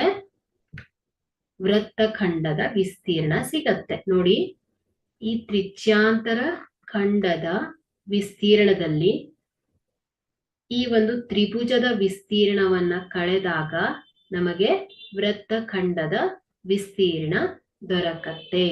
ಹಾಗಾಗಿ ಇಲ್ಲಿ ತ್ರಿಜ್ಯಾಂತರ ಖಂಡದ ವಿಸ್ತೀರ್ಣ ಮೈನಸ್ ತ್ರಿಭುಜದ ವಿಸ್ತೀರ್ಣ. ಸೊ ಇಲ್ಲಿ ತ್ರಿಜ್ಯಾಂತರ ಖಂಡದ ವಿಸ್ತೀರ್ಣದ ಸೂತ್ರ ಏನಾಗತ್ತೆ ಹೇಳಿ? ತೀಟಾ ಭಾಗಿಲೆ 360 ಗುಣಿಸು πr² ಮೈನಸ್ ತ್ರಿಭುಜದ ವಿಸ್ತೀರ್ಣ. ಓಕೆ, ತ್ರಿಭುಜದ ವಿಸ್ತೀರ್ಣದ ಸೂತ್ರ ಏನು ಹೇಳಿ? ತ್ರಿಭುಜದ ವಿಸ್ತೀರ್ಣದ ಸೂತ್ರ 1/2 πr² ಆಗತ್ತೆ. 1/2 ಪಾದ ಗುಣಿಸು ಎತ್ತರ. ಓಕೆ, ಅರ್ಧ ಗುಣಿಸು ಪಾದ ಗುಣಿಸು ಎತ್ತರ. ಅದೇ ರೀತಿ ಇಲ್ಲಿ AOBP ಅನ್ನೋದೇನಾಯ್ತು ಮಕ್ಕಳೇ? AOBP ಅನ್ನೋದೇನಾಯ್ತು? ತ್ರಿಜ್ಯಾಂತರ ಖಂಡ. ಸೊ ಇಲ್ಲಿ ಶೇಡ್ ಮಾಡೋ ರೀಸನ್ ಅನ್ನ ನೋಡಿದ್ರೆ AOBP ಏನಾಯ್ತು? ಲಘು ತ್ರಿಜ್ಯಾಂತರ ಖಂಡ. ಆದ್ರೆ AQOB, ಸೊ ಇವುಗಳು ಏನಾಗತ್ತೆ ಮಕ್ಕಳೇ? ಅಧಿಕ ತ್ರಿಜ್ಯಾಂತರ ಖಂಡ. ಸೊ ಈ ಅಧಿಕ ತ್ರಿಜ್ಯಾಂತರ ಖಂಡದ ವಿಸ್ತೀರ್ಣವನ್ನ ಹೇಳೋಣ. ಸೊ ಇಲ್ಲಿ ಅಧಿಕ ತ್ರಿಜ್ಯಾಂತರ ಖಂಡದ ವಿಸ್ತೀರ್ಣ, ಸೊ ಇವುಗಳು ಏನಾಗಿದೆ? ಕಂಸ ಮತ್ತು ತ್ರಿಜ್ಯಗಳಿಂದ ಆವೃತ್ತವಾಗಿದೆ. ಇಲ್ಲಿ ಈ ಒಂದು ವೃತ್ತದ ಭಾಗ ಅಲ್ವಾ? ಸೊ ಈ ಒಂದು ವೃತ್ತ ಏನ್ ಮಾಡ್ತಾ ಇದೆ? ತ್ರಿಜ್ಯ ಮತ್ತು ಕಂಸಗಳು ವೃತ್ತವನ್ನ 2 ಅಸಮ ಭಾಗಗಳನ್ನಾಗಿ ವಿಂಗಡಣೆ ಮಾಡ್ತಾ ಇದೆ. ಹಾಗಾದ್ರೆ ನಾವಿಲ್ಲಿ ಈ ಅಧಿಕ ತ್ರಿಜ್ಯಾಂತರ ಖಂಡದ ವಿಸ್ತೀರ್ಣವನ್ನ ಹೇಗೆ ಪಡಿಬಹುದು? ಈ ವೃತ್ತದ ವಿಸ್ತೀರ್ಣದಲ್ಲಿ ಲಘು ತ್ರಿಜ್ಯಾಂತರ ಖಂಡದ ವಿಸ್ತೀರ್ಣವನ್ನ ಕಳೆದಾಗ ನಮಗೆ ಏನ್ ದೊರಕತ್ತೆ? ಅಧಿಕ ತ್ರಿಜ್ಯಾಂತರ ಖಂಡದ ವಿಸ್ತೀರ್ಣ ಸಿಗತ್ತೆ. ಇಲ್ಲಿ ವೃತ್ತದ ವಿಸ್ತೀರ್ಣದ ಸೂತ್ರ ಏನು ಹೇಳಿ? πr² ಮೈನಸ್ ವೃತ್ತದ ವಿಸ್ತೀರ್ಣ ಮೈನಸ್ ಲಘು ತ್ರಿಜ್ಯಾಂತರ ಖಂಡದ ವಿಸ್ತೀರ್ಣ. ಆಗ ನಮ್ಗೇನು ಈ ಒಂದು ಅಧಿಕ ತ್ರಿಜ್ಯಾಂತರ ಖಂಡದ ವಿಸ್ತೀರ್ಣ ಸಿಗತ್ತೆ. ಓಕೆ, ಅದೇ ರೀತಿ ಇಲ್ಲಿ ನೋಡಿ ಜಾಂಬಳಿ ಬಣ್ಣದಿಂದ ಶೇಡ್ ಮಾಡಿದ್ದಾರೆ ನೋಡಿ, ಈ ಬಣ್ಣ ಇದನ್ನ ಅಬ್ಸರ್ವ್ ಮಾಡಿ. ಅದೇ ರೀತಿ APB, ಸೊ ಇಲ್ಲಿ ಬಿಳಿ ಬಣ್ಣದಿಂದ ಇರುವಂತ ಖಂಡವನ್ನ ಅಬ್ಸರ್ವ್ ಮಾಡಿ. ಇಲ್ಲಿ AB ಜ್ಯಾ ಮತ್ತು ಕಂಸಗಳಿಂದ ಆವೃತ್ತವಾದ ಭಾಗವನ್ನ ಏನಂತ ಹೇಳ್ತೇವೆ ನಾವು? ವೃತ್ತ ಖಂಡ ಅಂತ ಹೇಳ್ತೇವೆ. ಹಾಗಾದ್ರೆ ಇಲ್ಲಿ ಜ್ಯಾಗಳು ಏನ್ ಮಾಡ್ತಾ ಇದೆ? ವೃತ್ತವನ್ನ 2 ಅಸಮ ಭಾಗಗಳನ್ನಾಗಿ ವಿಂಗಡಣೆ ಮಾಡ್ತಾ ಇದೆ. ಹಾಗಾದ್ರೆ ಇಲ್ಲಿ ನಾವು ಅಧಿಕ ವೃತ್ತ ಖಂಡದ ವಿಸ್ತೀರ್ಣ ಏನಾಗತ್ತೆ ಹೇಳಿ? ವೃತ್ತದ ವಿಸ್ತೀರ್ಣ ಮೈನಸ್ ಲಘು ವೃತ್ತ ಖಂಡದ ವಿಸ್ತೀರ್ಣ ಮಾಡಿದಾಗ ನಮ್ಗೆ ಏನ್ ದೊರಕತ್ತೆ? ಅಧಿಕ ವೃತ್ತ ಖಂಡದ ವಿಸ್ತೀರ್ಣ ದೊರಕತ್ತೆ. ಓಕೆ, ಸೊ ಇಷ್ಟು ಈ ಒಂದು ವೃತ್ತಕ್ಕೆ ಸಂಬಂಧಿಸಿದ ವಿಸ್ತೀರ್ಣಗಳ ಸೂತ್ರಗಳು. ನೀವು 2 ಸೂತ್ರವನ್ನ ನೆನ್ಪಿಟ್ಕೊಳ್ಬೇಕು. ಮೊದಲನೇದಾಗಿ ತ್ರಿಜ್ಯಾಂತರ ಖಂಡದ ವಿಸ್ತೀರ್ಣ, ತ್ರಿಜ್ಯಾಂತರ ಖಂಡದ ಕಂಸದ ಉದ್ದ ಅಲ್ವಾ? ಸೊ ಇದು 2 ಸೂತ್ರವನ್ನ ನೆನ್ಪಿಟ್ಕೊಂಡ್ರೆ ಈಗ ನೆಕ್ಸ್ಟ್ ಪ್ರಾಬ್ಲಮ್ಸ್. ಸೊ ಇದಕ್ಕೆ ಸಂಬಂಧಪಟ್ಟ ಹಾಗೆ ಅಭ್ಯಾಸ ಲೆಕ್ಕಗಳು ಬರುತ್ತೆ. ನೋಡೋಣ.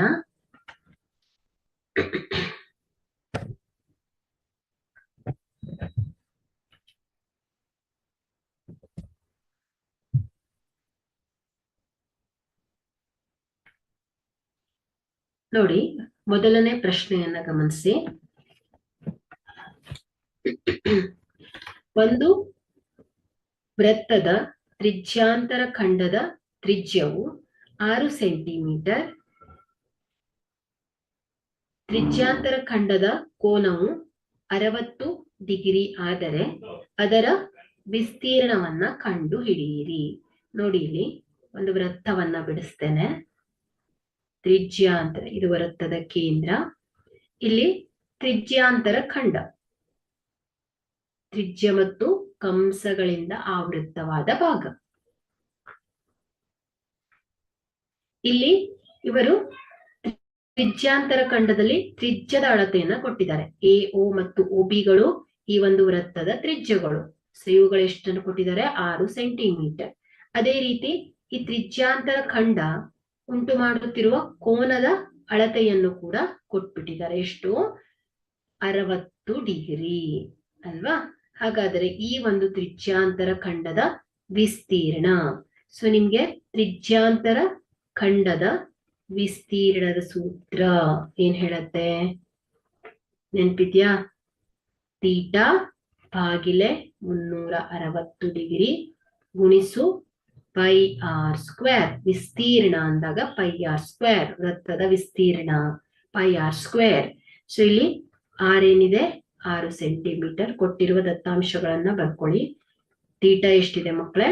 60 ಡಿಗ್ರಿ ಆಗಿದೆ. ಉತ್ತರ ಎಷ್ಟು ಬರುತ್ತೆ? ಟ್ರೈ ಮಾಡಿ. ಆನ್ಸರ್ ಎಷ್ಟು ಬರುತ್ತೆ?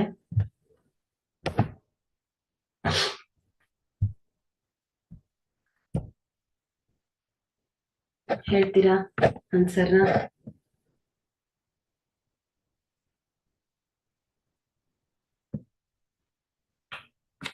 ಟ್ರೈ ಮಾಡ್ತೀರಾ ಎಷ್ಟು ಬರುತ್ತೆ ಅಂತ? ಥೀಟಾ ಎಷ್ಟಿದೆ ಮಕ್ಕಳೇ? 60 ಭಾಗಿಲೆ 360 ಗುಣಿಸು ಪೈನ, ಇದೊಂದು ಸ್ಥಿರಾಂಕವಾಗಿದ್ದು ಇದರ ಮೌಲ್ಯ ಎಷ್ಟಿರುತ್ತೆ ಮಕ್ಕಳೇ? 22 ಭಾಗಿಲೆ 7 ಗುಣಿಸು 6 ಗುಣಿಸು 6 ಸೆಂಟಿಮೀಟರ್ ಗುಣಿಸು 6 ಸೆಂಟಿಮೀಟರ್. ಸೊ ಇಲ್ಲಿ ನೋಡಿ, 0 0 ಕ್ಯಾನ್ಸಲ್. 6 1 6, 6 6 36. ಅದೇ ರೀತಿ 2 3 6, 2 11. ಸೊ ಇದೆಷ್ಟು ಬಂತು? 3 1 3, 3 2 6. ಸೊ ಇದೆಷ್ಟು ಬರುತ್ತೆ? 11 2 22 ಗುಣಿಸು 6 ಭಾಗಿಲೆ 7. ಸೊ ಇದು 6 2 12, 6 2 12, 13 ಆಗತ್ತೆ. 13 ಭಾಗಿಲೆ 7, ಇಲ್ಲಿ ಯೂನಿಟ್ಸ್ ಅನ್ನ ಬರೆಯೋದನ್ನ ಮಿಸ್ ಮಾಡಬೇಡಿ. Centimetre square. ಸೊ ಇದರ ವಿಸ್ತೀರ್ಣ ಅಲ್ವಾ, ಸೆಂಟಿಮೀಟರ್ ಇಂಟು ಸೆಂಟಿಮೀಟರ್ ಏನಾಗತ್ತೆ, ಸೆಂಟಿಮೀಟರ್ ಸ್ಕ್ವೇರ್ ಆಗತ್ತೆ. ಹಾಗಾಗಿ ಇಲ್ಲಿ ಈ ತ್ರಿಜ್ಯಾಂತರ ಖಂಡದ ವಿಸ್ತೀರ್ಣ ಏನಾಯ್ತು ಮಕ್ಕಳೇ, 132/7 ಸೆಂಟಿಮೀಟರ್ ಸ್ಕ್ವೇರ್. ಸೊ ಇದನ್ನ ನೀವು ಡೆಸಿಮಲ್ ಅಲ್ಲೂ ಕೂಡ ವ್ಯಕ್ತಪಡಿಸಿದ, ದಶಮಾಂಶದಲ್ಲೂ ಬೇಕಾದ್ರೂ ಕನ್ವರ್ಟ್ ಮಾಡ್ಬೋದು. ಮತ್ತು ಭಾಗಾಕಾರ ಮಾಡಿದ್ರೆ ಎಷ್ಟು ಬರುತ್ತೆ ಅಂತ ನೋಡಿ. ಓಕೆ,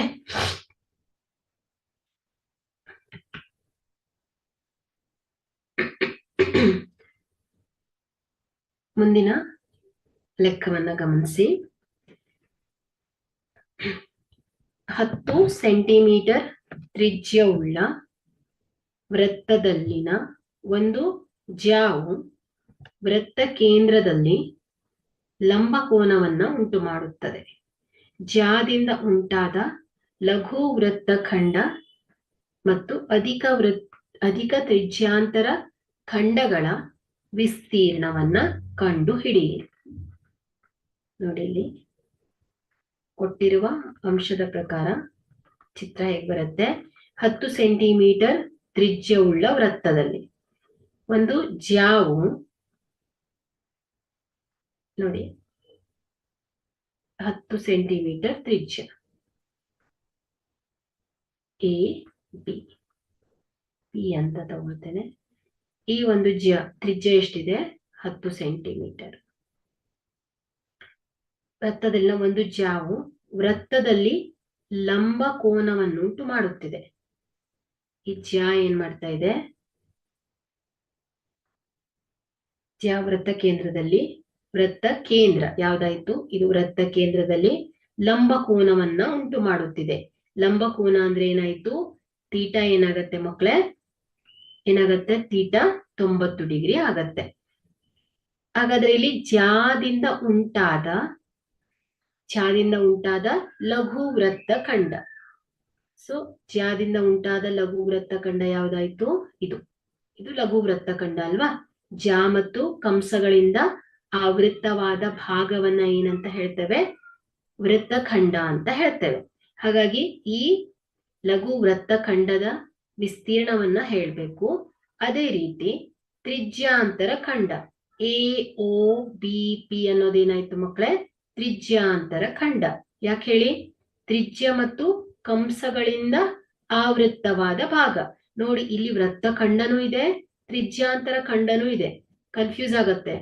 ಅದಕ್ಕಾಗಿ ಅದರ ವ್ಯಾಖ್ಯಾನವನ್ನ ನೆನ್ಪಿಟ್ಕೊಳ್ಳಿ. ತ್ರಿಜ್ಯ ಮತ್ತು ರಿಪೀಟ್ ಹೇಳ್ತಾ ಇದ್ದೇನೆ ನಾನು, ತ್ರಿಜ್ಯ ಮತ್ತು ಕಂಸಗಳಿಂದ ಆವೃತ್ತವಾದ ಭಾಗವನ್ನ ತ್ರಿಜ್ಯಾಂತರ ಖಂಡ ಅಂದ್ರೆ, ಜ್ಯಾ ಮತ್ತು ಕಂಸಗಳಿಂದ ಆವೃತ್ತವಾದ ಭಾಗವನ್ನ ವೃತ್ತಖಂಡ ಅಂತ ಹೇಳ್ತೇವೆ.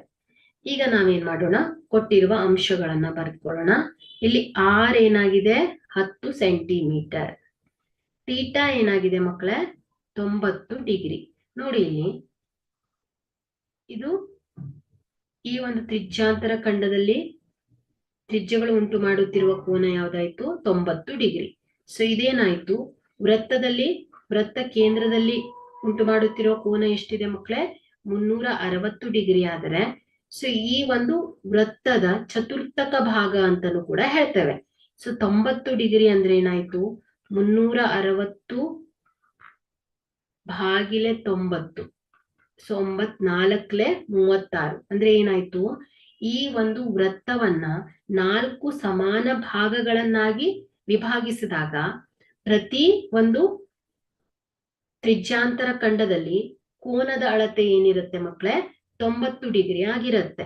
ಹಾಗಾಗಿ ಇದನ್ನ ವೃತ್ತದ ಚತುರ್ಥಕ ಭಾಗ, ವೃತ್ತದ ಕಾಲು ಭಾಗ ಅಂತ ಹೇಳ್ತೇವೆ.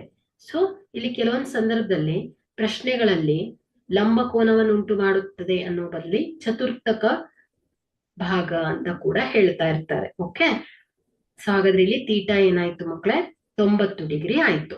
ಸೊ ಇಲ್ಲಿ ಲಘು ವೃತ್ತಖಂಡ, ಈ ಲಘು ವೃತ್ತಖಂಡದ ವಿಸ್ತೀರ್ಣ ಬೇಕು ಅಂದ್ರೆ ನಮ್ಗೆ ತ್ರಿಜ್ಯಾಂತರ ಖಂಡದ ವಿಸ್ತೀರ್ಣನು ಕೂಡ ಬೇಕಾಗತ್ತೆ, ತ್ರಿಭುಜದ ವಿಸ್ತೀರ್ಣ ಕೂಡ ಬೇಕಾಗತ್ತೆ ಅಲ್ವಾ.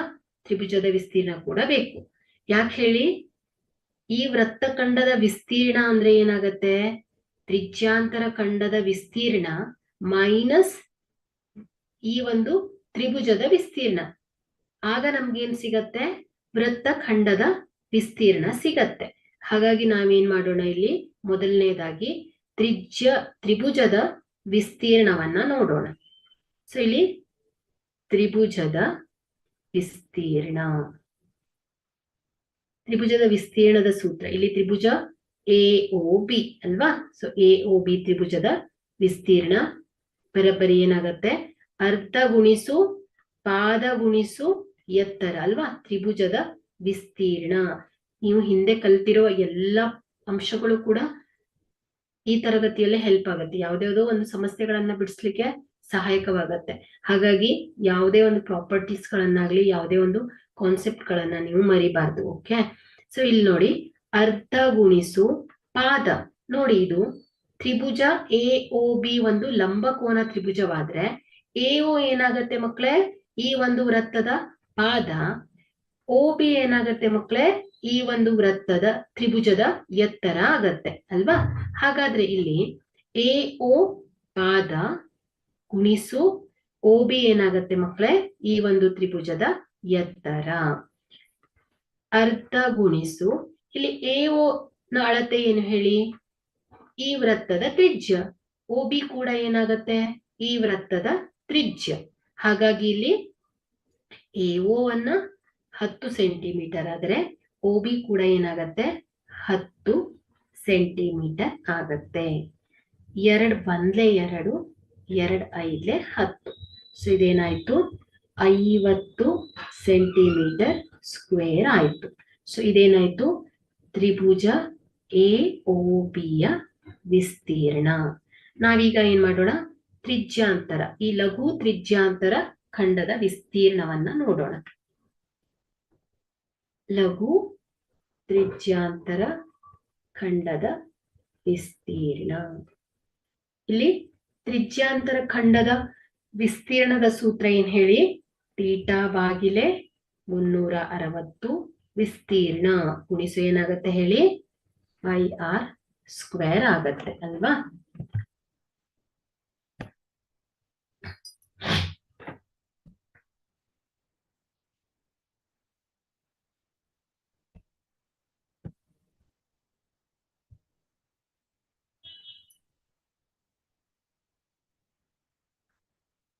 ಓಕೆ, ಸೊ ಹಿಯರ್ ಇದೇನಾಗತ್ತೆ ಹೇಳಿ? ಥೀಟಾ. ಸೊ ಇಲ್ಲಿ ಥೀಟಾ ಏನಾಗಿದೆ ಹೇಳಿ? 90 ಡಿಗ್ರಿ ಆಗಿದೆ. ಭಾಗಿಲೆ 360 ಡಿಗ್ರಿ ಗುಣಿಸು ಇದೇನಾಗತ್ತೆ? ಪೈ. ಪೈಯನ್ನ ನೋಡಿ, ಇಲ್ಲಿ ಪೈ ಬೆಲೆಯನ್ನ ಅವರೇ ಕೊಟ್ಟಿರ್ತಾರೆ ಕೆಲವೊಂದು ಸಂದರ್ಭದಲ್ಲಿ. ಪೈ ಬರಬರಿ 3.14 ಎಂದು ಬಳಸಿ. ಸೊ ಇದನ್ನ ಕೊಟ್ಟಾಗ ನಾವೇನ್ ಮಾಡ್ಬೇಕು? ಪೈಯ ಜಾಗದಲ್ಲಿ 3.14 ಅಂತಾನೆ ರಿಪ್ಲೇಸ್ ಮಾಡಬೇಕಾಗತ್ತೆ. ಕೆಲವೊಂದು ಸಂದರ್ಭದಲ್ಲಿ ಪೈಯನ್ನ ಕೊಡದೇ ಇದ್ದಾಗ ನಾವು 22/7 ಅಂತ ಹಾಕ್ಬೇಕು. ಓಕೆ, ಹಾಗಾಗಿ ಇಲ್ಲಿ ನಾವೇನ್ ಮಾಡೋಣ? ಪೈ ಬರಬರಿ ಎಷ್ಟಿದೆ? 3.14 ಗುಣಿಸು ಇಲ್ಲಿ R ಈ ಒಂದು ವೃತ್ತದ ತ್ರಿಜ್ಯ. ತ್ರಿಜ್ಯಾಂತರ ಖಂಡದಲ್ಲಿ ಲಘು ತ್ರಿಜ್ಯಾಂತರ ಖಂಡದ ತ್ರಿಜ್ಯ ಇದೇನಾಗತ್ತೆ? ಸೊ ಇಲ್ಲಿ 0ಗೆ 0 ಕ್ಯಾನ್ಸಲ್. 9 1 9, 9 4 36, 2 2 2 5 10, 2 1 2, 2 5 10. ಸೊ ಇದೇನಾಗತ್ತೆ? ಸೊ ಇದರ ಉತ್ತರ 3.14 ಗುಣಿಸು 5 5 25. ಸೊ ಇದೆಷ್ಟು ಬರುತ್ತೆ? 5 4 20, 5 1 5 7, 5 3 15. ಅದೇ ರೀತಿ 4 2 8, 2 1 2, 3 2 6. ಸೊ ಇದೆಷ್ಟು ಬರುತ್ತೆ? 15, 5 6 7 8 7. ಸೊ ಇದೇನಾಗತ್ತೆ? 78.50 ಸೆಂಟಿಮೀಟರ್ ಸ್ಕ್ವೇರ್ ಆಗತ್ತೆ. ಸೊ ಇದೇನಾಯ್ತು? 78.50 ಸೆಂಟಿಮೀಟರ್ ಸ್ಕ್ವೇರ್ ಆಯ್ತು. ಸೊ ಇದೇನಾಯ್ತು ಮಕ್ಕಳೇ? ಲಘು ತ್ರಿಜ್ಯಾಂತರ ಖಂಡದ ವಿಸ್ತೀರ್ಣ.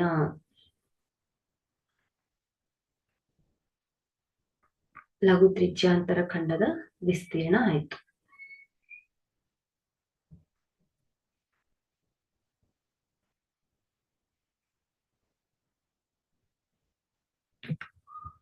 ಇಲ್ಲಿ ಹಾಗಾದ್ರೆ ಇಲ್ಲಿ ಲಘು ವೃತ್ತಖಂಡ, ಲಘು ವೃತ್ತಖಂಡದ ವಿಸ್ತೀರ್ಣವನ್ನ ಏನ್ ಮಾಡೋದು,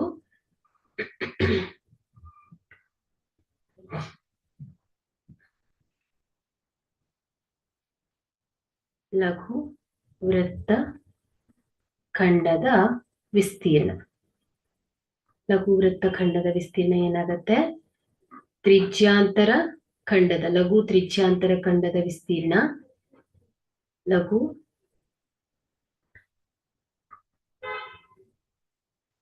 ತ್ರಿಜ್ಯಾಂತರ ಖಂಡದ ವಿಸ್ತೀರ್ಣ ಮೈನಸ್ ಏನಾಗತ್ತೆ ಮಕ್ಕಳೇ, ತ್ರಿಭುಜದ ವಿಸ್ತೀರ್ಣ ಮಾಡಿದಾಗ ನಮ್ಗೆ ಲಘು ವೃತ್ತ ಖಂಡದ ವಿಸ್ತೀರ್ಣ ಸಿಗತ್ತೆ. ಇಲ್ಲಿ ಲಘು ತ್ರಿಜ್ಯಾಂತರ ಖಂಡದ ವಿಸ್ತೀರ್ಣ ಎಷ್ಟು ಬಂದಿದೆ, 78.50 ಮೈನಸ್ ತ್ರಿಭುಜದ ವಿಸ್ತೀರ್ಣ. ಸೊ ತ್ರಿಭುಜದ ವಿಸ್ತೀರ್ಣ ಎಷ್ಟು ಬಂದಿದೆ ನಮ್ಗೆ, 50 ಸೆಂಟಿಮೀಟರ್ ಸ್ಕ್ವೇರ್ ಅಲ್ವಾ. ಸೊ 50 ಸೆಂಟಿಮೀಟರ್ ಬಂದಿದೆ. ಸೊ ಇವುಗಳನ್ನ ಕಳೆದಾಗ 28.5 ಸೆಂಟಿಮೀಟರ್ ಸ್ಕ್ವೇರ್ ಆಗತ್ತೆ. ಸೊ ಇದೇನಾಯ್ತು ಮಕ್ಕಳೇ, ಲಘು ವೃತ್ತ ಖಂಡದ ವಿಸ್ತೀರ್ಣ ಆಯ್ತು. ಸೊ ನಾವೀಗ ಇಲ್ಲಿ ಇನ್ನೊಂದು ಎರಡನೆಯ ಪ್ರಶ್ನೆ ಇಲ್ಲಿ ಏನಿದೆ, ಅಧಿಕ ತ್ರಿಜ್ಯಾಂತರ ಖಂಡಗಳ ವಿಸ್ತೀರ್ಣ. ಸೊ ಇಲ್ಲಿ ಅಧಿಕ ತ್ರಿಜ್ಯಾಂತರ ಖಂಡಗಳ ವಿಸ್ತೀರ್ಣ ಬೇಕು. ಸೊ ಇಲ್ಲಿ ವೃತ್ತದ ವಿಸ್ತೀರ್ಣದಲ್ಲಿ ನಾವು ಲಘು ತ್ರಿಜ್ಯಾಂತರ ಖಂಡದ ವಿಸ್ತೀರ್ಣವನ್ನ ಕಳೆದಾಗ ನಮಗೇನ್ ಸಿಗತ್ತೆ, ಅಧಿಕ ತ್ರಿಜ್ಯಾಂತರ ಖಂಡದ ವಿಸ್ತೀರ್ಣ ಸಿಗತ್ತೆ ಅಲ್ವಾ. ಹಾಗಾದ್ರೆ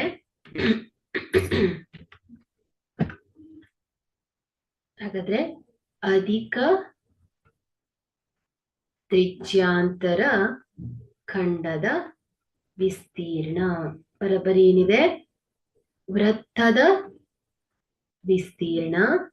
ಸೊ ವೃತ್ತದ ವಿಸ್ತೀರ್ಣದಲ್ಲಿ ನಾವು ಲಘು ತ್ರಿಜ್ಯಾಂತರ ಖಂಡದ ವಿಸ್ತೀರ್ಣವನ್ನ ಕಳೆದಾಗ ನಮಗೆ ಅಧಿಕ ತ್ರಿಜ್ಯಾಂತರ ಖಂಡದ ವಿಸ್ತೀರ್ಣ ಸಿಗತ್ತೆ.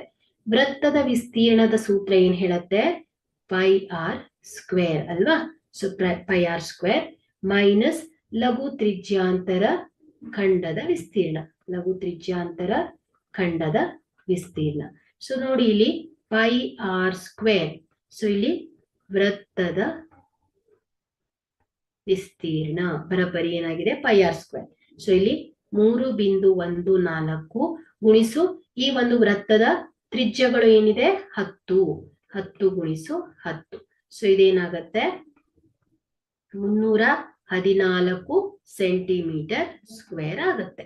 ಹಾಗಾದ್ರೆ ಇಲ್ಲಿ ಈ ಒಂದು ವೃತ್ತದ ವಿಸ್ತೀರ್ಣ ಎಷ್ಟು ಬಂದಿದೆ ನಮ್ಗೆ, 314 ಮೈನಸ್ ಎಷ್ಟಿದೆ ಮಕ್ಕಳೇ, ಲಘು ತ್ರಿಜ್ಯಾಂತರ ಖಂಡದ ವಿಸ್ತೀರ್ಣ ಎಷ್ಟು ಬಂದಿದೆ, 78.5 ಅಲ್ವಾ.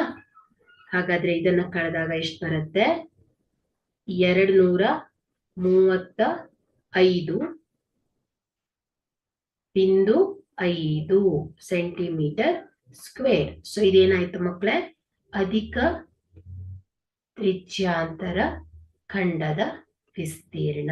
ಓಕೆ, 235.5 ಸೆಂಟಿಮೀಟರ್ ಸ್ಕ್ವೇರ್ ಆಗಿದೆ.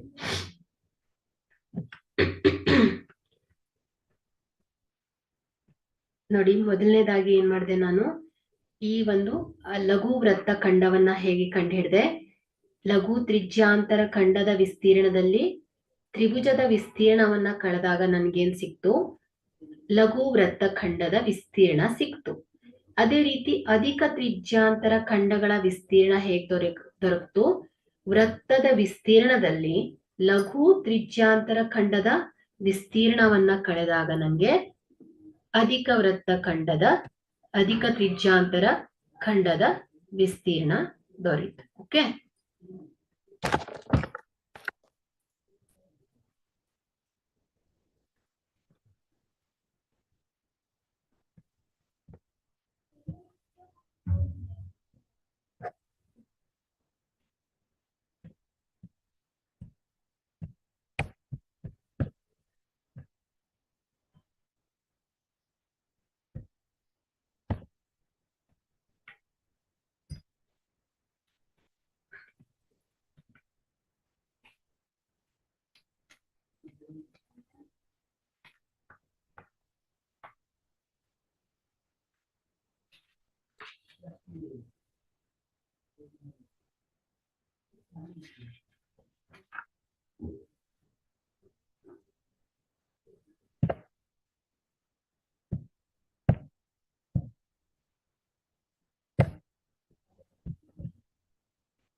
ಒಂಬತ್ತನೇ ಪ್ರಶ್ನೆಯನ್ನ ಗಮನಿಸಿ.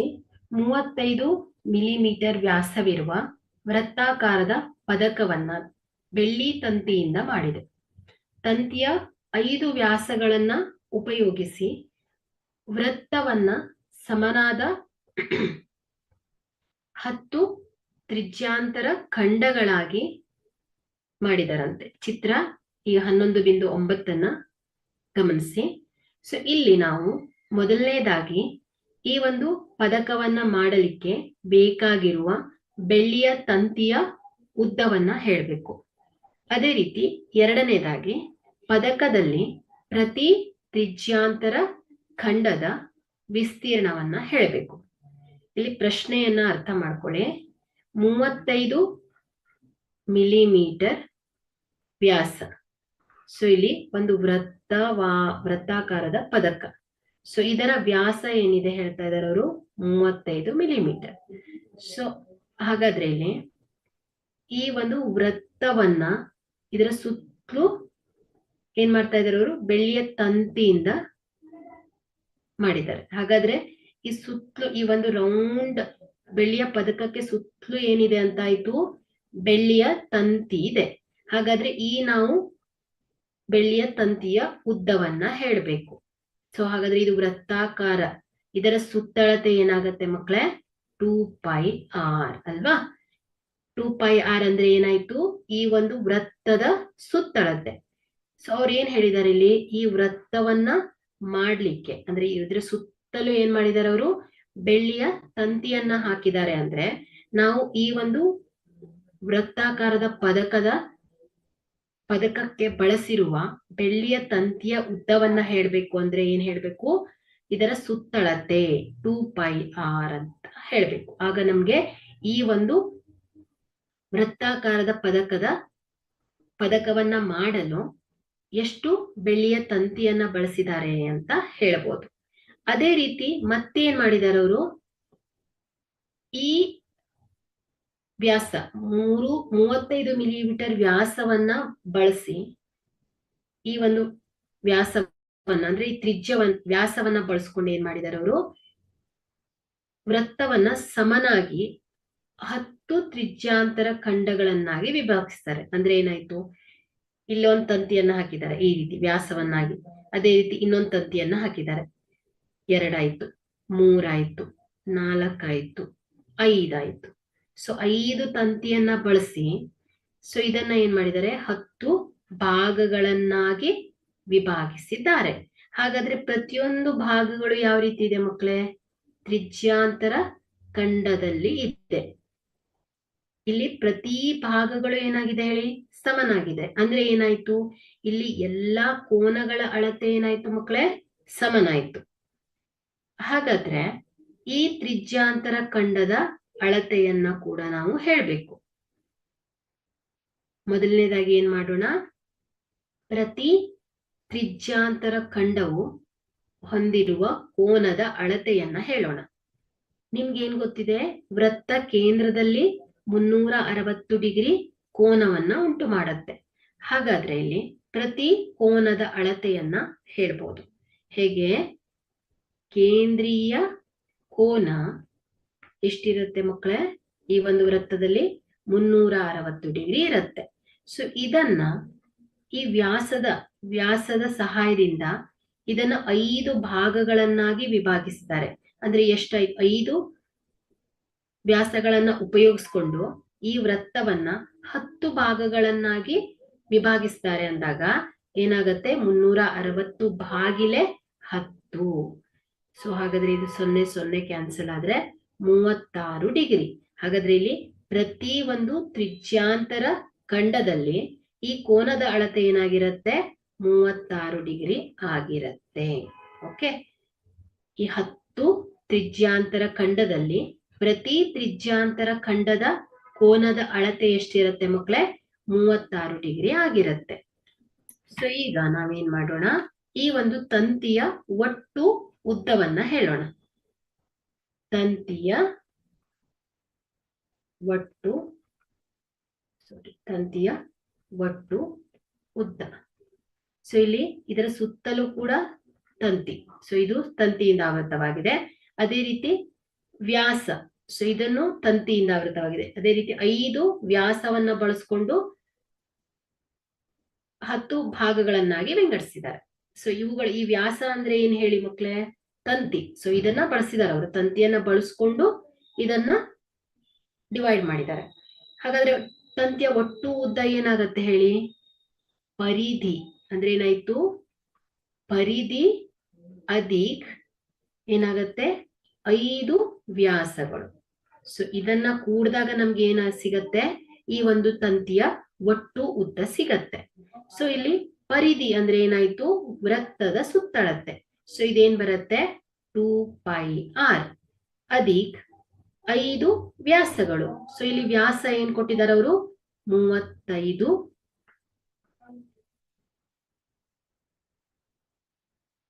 ಕೊಟ್ಟಿದಾರಲ್ವಾ? ಸೊ ಇಲ್ಲಿ ಇದೇನಾಗತ್ತೆ? 5 ವ್ಯಾಸಗಳು. ಸೊ ಇದನ್ನ ತ್ರಿಜ್ಯವನ್ನಾಗಿ ವಿಭಾಗಿಸಿ. ಯಾಕಂದ್ರೆ ನಮ್ಗೆ ಇಲ್ಲಿ ತ್ರಿಜ್ಯಾಂತರ ಖಂಡಗಳಲ್ಲಿ ತ್ರಿಜ್ಯದ ಅಳತೆಯನ್ನ ಹೇಳಬೇಕು. ಹಾಗಾಗಿ ಇಲ್ಲಿ ಇದನ್ನ ಏನಂತ ಹೇಳ್ತೇನೆ ನಾನು? 2πr ಅಧಿಕ್ 5 ಗುಣಿಸು 35 ಅಲ್ವಾ? ಸೊ ವ್ಯಾಸವನ್ನಾಗಿ ಇಟ್ಕೊಂಡ್ರೆ ಇದೇನಾಗತ್ತೆ? 5 ಗುಣಿಸು 35 ಅಂದ್ರೆ ಎಷ್ಟು ಬರುತ್ತೆ? 175. 5 3 15, 5 5 25, 17. ಸೊ 175 ಬರುತ್ತೆ. ಸೊ ಅದೇ ರೀತಿ ಇಲ್ಲಿ 2 ಗುಣಿಸು 22/7 ಗುಣಿಸು ಇಲ್ಲಿ 6. ಸೊ ಇಲ್ಲಿ ಈ ಒಂದು ವೃತ್ತದ ವ್ಯಾಸ 35 ಮಿಲಿಮೀಟರ್ ಇದ್ರೆ ಈ ಒಂದು ವೃತ್ತದ ತ್ರಿಜ್ಯ ಏನಾಗತ್ತೆ? 35/2 ಅಧಿಕ್ 175. ಸೊ ಇಲ್ಲಿ 2 1 2, 2 1 2, 7 1 7, 7 5 35. 22 ಗುಣಿಸು 5 ಮಾಡಿದಾಗ 110 ಅಧಿಕ್ 175. ಸೊ ಇದನ್ನ ಕೂಡಿ ಎಷ್ಟು ಬರುತ್ತೆ? 285 ಮಿಲಿಮೀಟರ್ ಆಗಿದೆ ಈ ಒಂದು ತಂತಿಯ ಉದ್ದ. ತಂತಿಯ ಉದ್ದ ಎಷ್ಟಾಗತ್ತೆ? 285 ಮಿಲಿಮೀಟರ್ ಆಗಿದೆ. ಹಾಗಾದರೆ ಇಲ್ಲಿ ಈ ಒಂದು ವೃತ್ತದಲ್ಲಿ 10 ತ್ರಿಜ್ಯಾಂತರ ಖಂಡಗಳಿವೆ ಅಲ್ವಾ? ಸೊ ಇಲ್ಲಿ ನೋಡಿ, ಈ ಪ್ರತಿ ತ್ರಿಜ್ಯಾಂತರ ಖಂಡದಲ್ಲಿ ಕೋನಗಳು ಎಷ್ಟಿದೆ? 36 ಡಿಗ್ರಿ. ಸೊ ಹಾಗಾದ್ರೆ ನಾವೇನ್ ಮಾಡೋಣ? ಇಲ್ಲಿ ಒಂದು ತ್ರಿಜ್ಯಾಂತರ ಖಂಡದ ವಿಸ್ತೀರ್ಣವನ್ನ ಹುಡ್ಕೋಣ.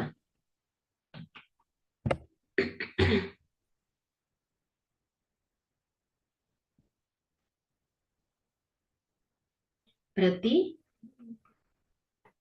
ತ್ರಿಜ್ಯಾಂತರ ಖಂಡದ ವಿಸ್ತೀರ್ಣ ಬರೋಬ್ಬರಿ ಏನಾಗುತ್ತೆ?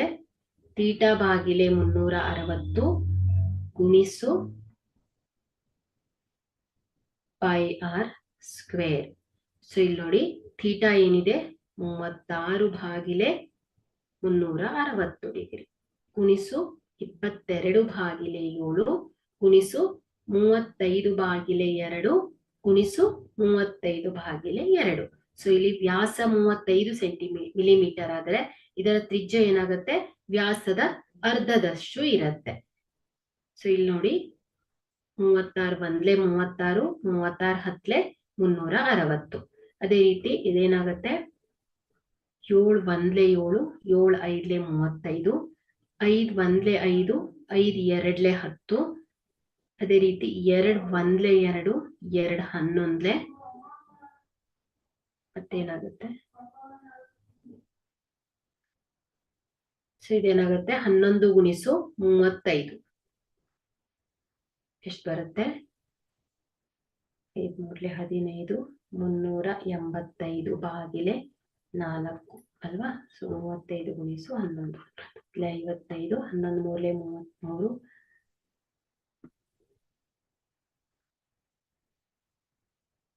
185 ಭಾಗಿಲೆ 4. ಸೊ ಇದೇನಾಯ್ತು ಮಕ್ಕಳೇ?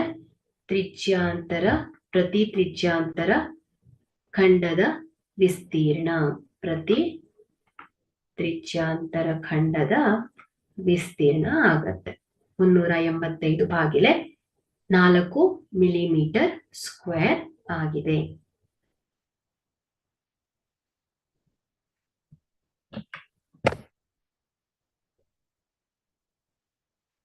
ಹನ್ನೊಂದನೇ ಲೆಕ್ಕವನ್ನ ನೀವು ಟ್ರೈ ಮಾಡಿ. 11ನೇ ಲೆಕ್ಕವನ್ನ ನೋಡಿ. ಒಂದು ಕಾರಿಗೆ ಒಂದರ ಮೇಲೊಂದು ಅತಿಕ್ರಮಿಸಿದಂತಿರುವ 2 ಗಾಜೊರೆಸುವ ಉಪಕರಣಗಳಿವೆ.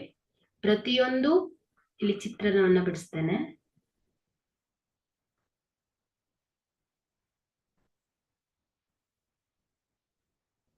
ಸೊ ಇದು ಗಾಜೊರೆಸುವ ಈ ಒಂದ್ ಬ್ಲೇಡು, ಇದು ಇನ್ನೊಂದು ಬ್ಲೇಡು. ಸೊ ಇದರ ಉದ್ದ, ಇಲ್ಲಿ 2 ಗಾಜೊರೆಸುವ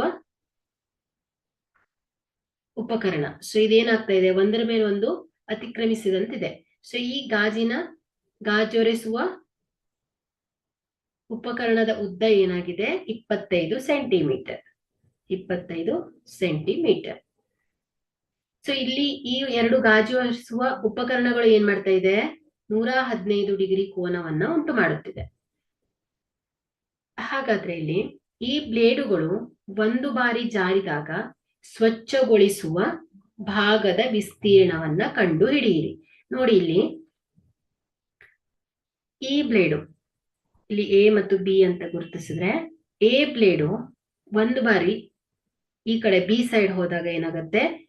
ಒಂದು ತ್ರಿಜ್ಯಾಂತರ ಖಂಡ ಫಾರ್ಮ್ ಆಗುತ್ತೆ. ಅಂದ್ರೆ ನಾವೇನ್ ಹೇಳ್ಬೇಕು? ಇಲ್ಲಿ ಒಂದು ತ್ರಿಜ್ಯಾಂತರ ಖಂಡದ ವಿಸ್ತೀರ್ಣವನ್ನ ಹೇಳ್ಬೇಕು. ಅದೇ ರೀತಿ ಇನ್ನೊಂದು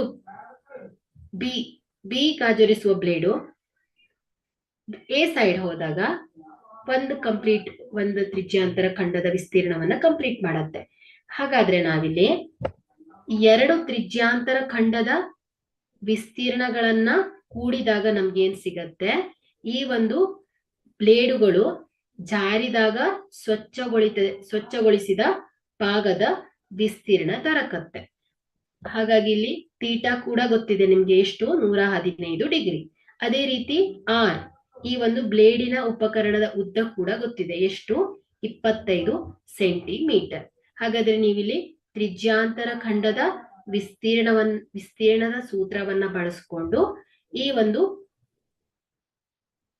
ಬ್ಲೇಡುಗಳು ಜಾರಿದಾಗ ಸ್ವಚ್ಛಗೊಳಿಸಿದ ಭಾಗದ ವಿಸ್ತೀರ್ಣವನ್ನ ಕಂಡು ಹಿಡಿಬಹುದು. ಓಕೆ, ಸೊ ಮನೆಯಲ್ಲಿ ಟ್ರೈ ಮಾಡಿ. ನೆಕ್ಸ್ಟ್,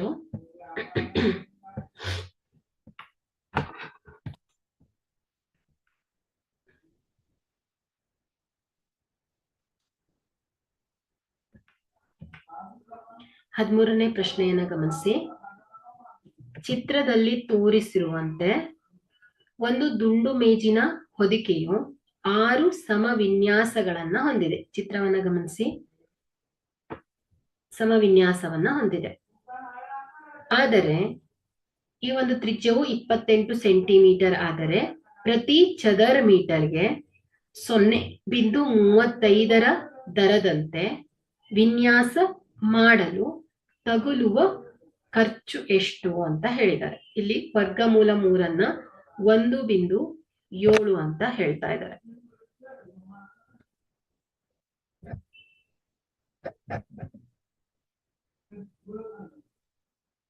ನೋಡಿ, ಇದು ಒಂದು ವೃತ್ತ. ಸೊ ವೃತ್ತಾಕಾರದ ಒಂದು ಮೇಜು. ಇಲ್ಲಿ ವೃತ್ತ ಕೇಂದ್ರವನ್ನ ಬರೀತೇನೆ, ಓ ವೃತ್ತ ಕೇಂದ್ರ. ಸೊ ಇಲ್ಲಿ A, B, C, D, E, F ಅಂತ ಗುರುತಿಸ್ತೇನೆ. ಸೊ ಇಲ್ಲಿ ವೃತ್ತ ಕೇಂದ್ರದಿಂದ ಎಫ್ ಬಿಂದುವಿಗೆ, ಸೊ ಇದು ಏನಾಯ್ತು ಮಕ್ಕಳೇ? ತ್ರಿಜ್ಯಗಳು ಅಲ್ವಾ? ಇದು ತ್ರಿಜ್ಯಗಳು. O C, O D, O E. So ಇವುಗಳೆಲ್ಲ ತ್ರಿಜ್ಯಗಳು. ಹಾಗಾದ್ರೆ ಇಲ್ಲಿ F O E, F O A, so ಇವುಗಳೆಲ್ಲ ಏನಾಯ್ತು ಮಕ್ಕಳೇ? ತ್ರಿಕೋನಗಳನ್ನ ರೂಪಿಸ್ತಾ ಇದೆ. ಹಾಗಾದ್ರೆ ಇಲ್ಲಿ ತ್ರಿಕೋನದಲ್ಲಿ ತ್ರಿಜ್ಯ ಎಷ್ಟಿದೆ ಮಕ್ಕಳೇ? ಈ ಒಂದು ತ್ರಿಕೋನದಲ್ಲಿ ತ್ರಿಜ್ಯಗಳು ಎಷ್ಟಿದೆ? ಆರ್ ಎಷ್ಟಿದೆ? 28 ಸೆಂಟಿಮೀಟರ್ ಇದೆ. ಇಲ್ಲಿ ಉದಾಹರಣೆಗೆ ಈ AOB ತ್ರಿಭುಜವನ್ನ ಗಮನಿಸಿ. AOB ತ್ರಿಭುಜವನ್ನ ಗಮನಿಸಿದ್ರೆ AO ಮತ್ತು OB ಗಳು ಏನಾಯ್ತು ಮಕ್ಕಳೇ? ಈ ಒಂದು ತ್ರಿಭುಜದ ಬಾಹುಗಳು. ಸೊ ಇಲ್ಲಿ AO ಬಾಹು ಮತ್ತು OB ಬಾಹುಗಳು ಸಮನಾಗಿದೆ ಅಲ್ವಾ? ಇಲ್ಲಿ AO OB ಬಾಹುವಿಗೆ ಸಮನಾದ್ರೆ ಎರಡು ತ್ರಿಭುಜದಲ್ಲಿ ಎರಡು ಕೋನಗಳು ಬಾಹುಗಳು ಸಮನಾದ್ರೆ ಅವುಗಳ ಅಭಿಮುಖ ಕೋನಗಳು ಕೂಡ ಏನಾಗತ್ತೆ ಮಕ್ಕಳೇ? ಸಮನಾಗಿರತ್ತೆ ಅಲ್ವಾ? ಹಾಗಾದ್ರೆ ಇಲ್ಲಿ ಇದನ್ನ ಏನಂತ ಹೇಳ್ಬೋದು? ಇದು ಒಂದು ಸಮದ್ವಿಬಾಹು ತ್ರಿಭುಜ. ಯಾಕೆ ಹೇಳಿ? ಸಮದ್ವಿಬಾಹು ತ್ರಿಭುಜದಲ್ಲಿ ಎರಡು ಕೋನಗಳು ಸಮನಾಗಿರತ್ತೆ ಮತ್ತೆ ಎರಡು ಬಾಹುಗಳ ಅಳತೆಗಳು ಕೂಡ ಏನಾಗಿರತ್ತೆ? ಸಮನಾಗಿರತ್ತೆ. ಹಾಗಾಗಿ ಇಲ್ಲಿ AOB BOC DOC ಇವುಗಳೆಲ್ಲ ಏನಾಯ್ತು ಮಕ್ಕಳೇ? ಸಮದ್ವಿಬಾಹು ತ್ರಿಭುಜಗಳು. ಹಾಗಾದ್ರೆ ಈ ಸಮದ್ವಿಬಾಹು ತ್ರಿಭುಜದ ಸಮದ್ವಿಬಾಹು ಅಲ್ಲ, ಸಮಬಾಹು ತ್ರಿಭುಜಗಳಾಗತ್ತೆ ಇಲ್ಲಿ ಅಲ್ವಾ? ಸೊ ಇಲ್ಲಿ AOB ಅಲ್ಲಿ A ಮತ್ತು B ಗಳ ಅಳತೆ ಏನಾಗಿದೆ? ಸಮನಾಗಿದೆ. ಅದೇ ರೀತಿ ಎರಡು ಬಾಹುಗಳು ಕೂಡ ಸಮನಾಗಿದೆ. ಬಟ್ ಇಲ್ಲಿ AO ಈ ಒಂದು ಕೋನದ ಅಳತೆಯನ್ನ ಹೇಳ್ಬೇಕು ನಾವು. ಸೊ ಇಲ್ಲಿ ಈ ಕೋನದ ಅಳತೆಯನ್ನ ಹೇಳ್ಬೇಕು ಅಂದ್ರೆ ಈ ವೃತ್ತದಲ್ಲಿ ಕೇಂದ್ರ ಕೋನಗಳು ಎಷ್ಟಿರತ್ತೆ ಮಕ್ಕಳೇ? 360 ಡಿಗ್ರಿ ಇರತ್ತೆ. ಹಾಗಾದ್ರೆ ಈ ಒಂದು ವೃತ್ತದಲ್ಲಿ ಎಷ್ಟು ಭಾಗಗಳನ್ನಾಗಿ ಡಿವೈಡ್ ಮಾಡ್ತಾ ಇದೆ ಇದು? 1 2 3 4 5 6 6 ಸಮಭಾಗಗಳನ್ನಾಗಿ ವಿಂಗಡಣೆ ಮಾಡ್ತಾ ಇದೆ ಅಂತ ಅಂದ್ರೆ ಸೊ ಇದೇನಾಗತ್ತೆ ಮಕ್ಕಳೇ? 6 1 6 6 60 36 ಆಗತ್ತೆ ಅಲ್ವಾ? ಸೊ ಇದೇನಾಗತ್ತೆ? 360 ಬಾಗಿಲೆ 60. ಸೊ ಇದೇನಾಗತ್ತೆ? 61 60 60. ಸೊ ಇದೇನಾಗತ್ತೆ? 61 60 ಸಾರಿ ಒಂದ್ ಸೆಕೆಂಡ್ 360 ಡಿವೈಡೆಡ್ ಬೈ 60 ಅಲ್ವಾ? 0 0 ಕ್ಯಾನ್ಸಲ್. 6 1 6 6 6 36. ಸೊ ಇದೇನಾಯ್ತು ಮಕ್ಕಳೇ? ಪ್ರತಿ ಕೋನದ ಅಳತೆ ಎಷ್ಟಾಯ್ತು? 60 ಡಿಗ್ರಿ ಆಗತ್ತೆ. ಯಾಕಂದ್ರೆ ಇದು 6 ಭಾಗಗಳನ್ನಾಗಿ ವಿಂಗಡಣೆ ಮಾಡ್ತಾ ಇದೆ. ಹಾಗಾದ್ರೆ ಪ್ರತಿ ಒಂದು ಈ ಒಂದು ಕೋನದ ಅಳತೆ ಏನಾಗತ್ತೆ? 60 ಡಿಗ್ರಿ ಆಗತ್ತೆ. 60 ಡಿಗ್ರಿ. ಸೊ ಇದೆಲ್ಲ ಈ ಒಂದು ಉಂಟು ಮಾಡ್ತಾ ಇರುವ ಕೋನ ಏನಾಗತ್ತೆ? 60 ಡಿಗ್ರಿ ಆಗತ್ತೆ. ಹಾಗಾದ್ರೆ ಇಲ್ಲಿ ಇದು 60 ಡಿಗ್ರಿ ಆದ್ರೆ ತ್ರಿಭುಜದ ಒಳ ಕೋನಗಳ ಮೊತ್ತ ಏನಾಗಿರುತ್ತೆ ಮಕ್ಕಳೇ? 180 ಡಿಗ್ರಿ ಆಗತ್ತೆ. ನಾವಿಲ್ಲಿ ಏನ್ ಹೇಳಿದ್ದೇವೆ? ತ್ರಿಜ್ಯ AO ಮತ್ತು OB ಗಳು ಸಮ ಬಾಹುಗಳಾದ್ರೆ ಸೊ ಅವುಗಳಿಂದ ಉಂಟಾದ ಕೋನಗಳು ಕೂಡ ಏನಾಗಿರುತ್ತೆ? ಸಮನಾಗಿರುತ್ತೆ. ಹಾಗಾಗಿ A ಕೂಡ ಏನಾಯ್ತು? 60 ಡಿಗ್ರಿ ಆದ್ರೆ B ಕೂಡ ಏನಾಯ್ತು ಮಕ್ಕಳೇ? 60 ಡಿಗ್ರಿ ಆಯ್ತು. ಹಾಗಾದ್ರೆ ಇಲ್ಲಿ ತ್ರಿಭುಜ AOB ಅಲ್ಲಿ 3 ಕೋನಗಳ ಅಳತೆಗಳು ಸಮನಾದ್ರೆ 3 ಬಾಹುಗಳ ಅಳತೆಗಳು ಕೂಡ ಏನಾಗತ್ತೆ? ಸಮನಾಗಿರತ್ತೆ. ಸೊ ಇವುಗಳು ಸಮನಾದ್ರೆ ಇವುಗಳನ್ನ ಏನಂತ ಹೇಳ್ತೇವೆ ಮಕ್ಕಳೇ? ಸಮಬಾಹು ತ್ರಿಭುಜ ಅಂತ ಹೇಳ್ತೇವೆ. ಹಾಗಾದ್ರೆ ಇಲ್ಲಿ ಸಮಬಾಹು ತ್ರಿಭುಜದ ವಿಸ್ತೀರ್ಣ ಏನಾಗತ್ತೆ ಹೇಳಿ? ಸಮಬಾಹು ತ್ರಿಭುಜದ ವಿಸ್ತೀರ್ಣ ಏನಾಗತ್ತೆ? √3 ಬಾಗಿಲೆ 4 ಗುಣಿಸು A² ಆಗತ್ತೆ. ಸೊ ಇಲ್ಲಿ A ಏನಾಯ್ತು ಮಕ್ಕಳೇ? ಈ ಒಂದು ತ್ರಿಭುಜದ ಬಾಹು. ಸೊ ಇದೇನಾಗತ್ತೆ? ತ್ರಿಭುಜದ ಬಾಹು ಆಗತ್ತೆ.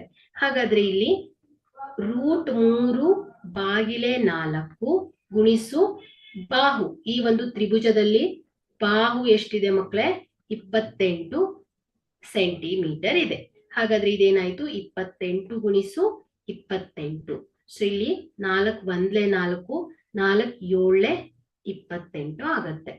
ಬರಬ್ಬರಿ ಇಲ್ಲಿ ವರ್ಗಮೂಲ 3 ಏನಂತ ತಗೊಳ್ಬೇಕು ನಾವು?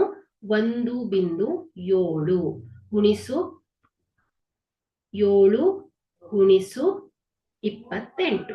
ಸೊ ಇವುಗಳನ್ನ ಗುಣಿಸಿದಾಗ 333.2 ಸೆಂಟಿಮೀಟರ್ ಸ್ಕ್ವೇರ್ ಆಗತ್ತೆ. ಸೊ ಇಲ್ಲಿ ನಮ್ಗೆ ತ್ರಿಭುಜದ ವಿಸ್ತೀರ್ಣ ಗೊತ್ತಾಯ್ತು. ನೋಡಿ, ವೃತ್ತ ಕೇಂದ್ರ,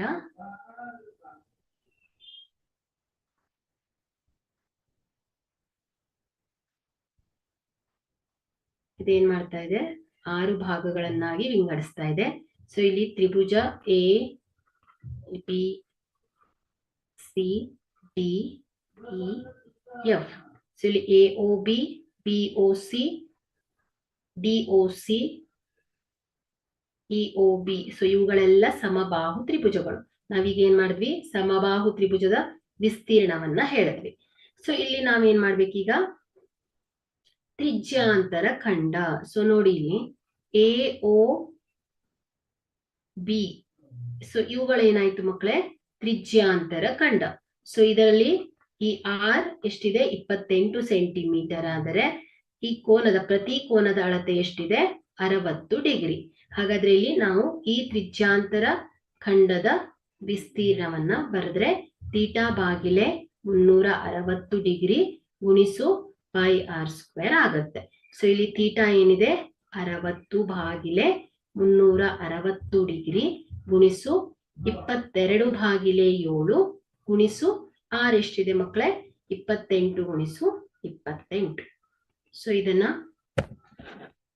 ಸಿಂಪ್ಲಿಫೈ ಮಾಡಿ.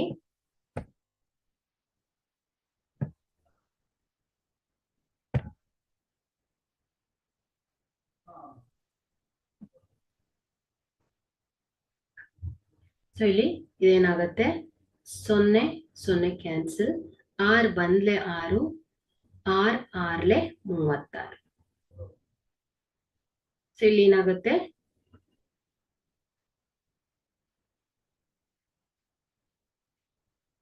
7 1 7, 7 4 28. ಸೊ ಇದನ್ನ 1/6 ಗುಣಿಸು 22 ಗುಣಿಸು 4 ಗುಣಿಸು 28. ಸೊ ಇವುಗಳನ್ನ ಗುಣಿಸಿದಾಗ 24 2464 ಭಾಗಿಲೆ 6. ಸೊ ಬರಬರಿ ಏನಾಗತ್ತೆ, ಸೊ ಇದನ್ನ ಭಾಗಿಸಿದಾಗ 410.67 ಸೆಂಟಿಮೀಟರ್ ಸ್ಕ್ವೇರ್ ಆಗತ್ತೆ. ಸೊ ಇದೇನಾಯ್ತು ಮಕ್ಕಳೇ, ಈ ಒಂದು ಲಘು ತ್ರಿಜ್ಯಾಂತರ, ಇದು ಒಂದು ಭಾಗವನ್ನ ಕನ್ಸಿಡರ್ ಮಾಡಿದ್ರೆ ಈ ಒಂದು ಲಘು ತ್ರಿಜ್ಯಾಂತರ ಖಂಡದ ವಿಸ್ತೀರ್ಣ ಬಂತು. ಎಷ್ಟು, 410.67 ಸೆಂಟಿಮೀಟರ್ ಸ್ಕ್ವೇರ್. ಓಕೆ. ಸೊ ಇಲ್ಲಿ ನಮಗೆ ಈ ಒಂದು ಛಾಯೆಗೊಳಿಸಿದ ಈ ಒಂದು ಪ್ರಶ್ನೆಯಲ್ಲಿ ವಿನ್ಯಾಸವನ್ನ ಹೊಂದಿರುವ ಭಾಗದ ವಿಸ್ತೀರ್ಣವನ್ನ ಹೇಳ್ಬೇಕು ನಾವು. ಇಲ್ಲಿ ವಿನ್ಯಾಸಗೊಳಿಸಿದ ಭಾಗ. ಸೊ ಇದು ನೋಡಿ, ಈ ದುಂಡು ಮೇಜನ್ನ ಇಲ್ಲಿ ವಿನ್ಯಾಸಗೊಳಿಸಿದ ಭಾಗವನ್ನ ಹೇಳ್ಬೇಕು ಅಲ್ವಾ. ಹಾಗಾದ್ರೆ ಈ ತ್ರಿಜ್ಯಾಂತರ ಖಂಡದ ವಿಸ್ತೀರ್ಣದಲ್ಲಿ ನಾವು ಈ ತ್ರಿಭುಜದ ವಿಸ್ತೀರ್ಣವನ್ನ ಕಳೆದಾಗ ಏನ್ ಬರುತ್ತೆ, ಈ ಒಂದು ವಿನ್ಯಾಸಗೊಳಿಸಿದ ಭಾಗದ ವಿಸ್ತೀರ್ಣ ದೊರಕತ್ತೆ ಅಲ್ವಾ. ಹಾಗಾದ್ರೆ ಇಲ್ಲಿ ನಾವೇನ್ ಬರಿಬಹುದು, ವಿನ್ಯಾಸಗೊಳಿಸಿದ ಭಾಗದ ವಿಸ್ತೀರ್ಣ ಬರೋಬ್ಬರಿ ಏನಾಗಿದೆ ಮಕ್ಕಳೇ, ತ್ರಿಭುಜದ ವಿಸ್ತೀರ್ಣ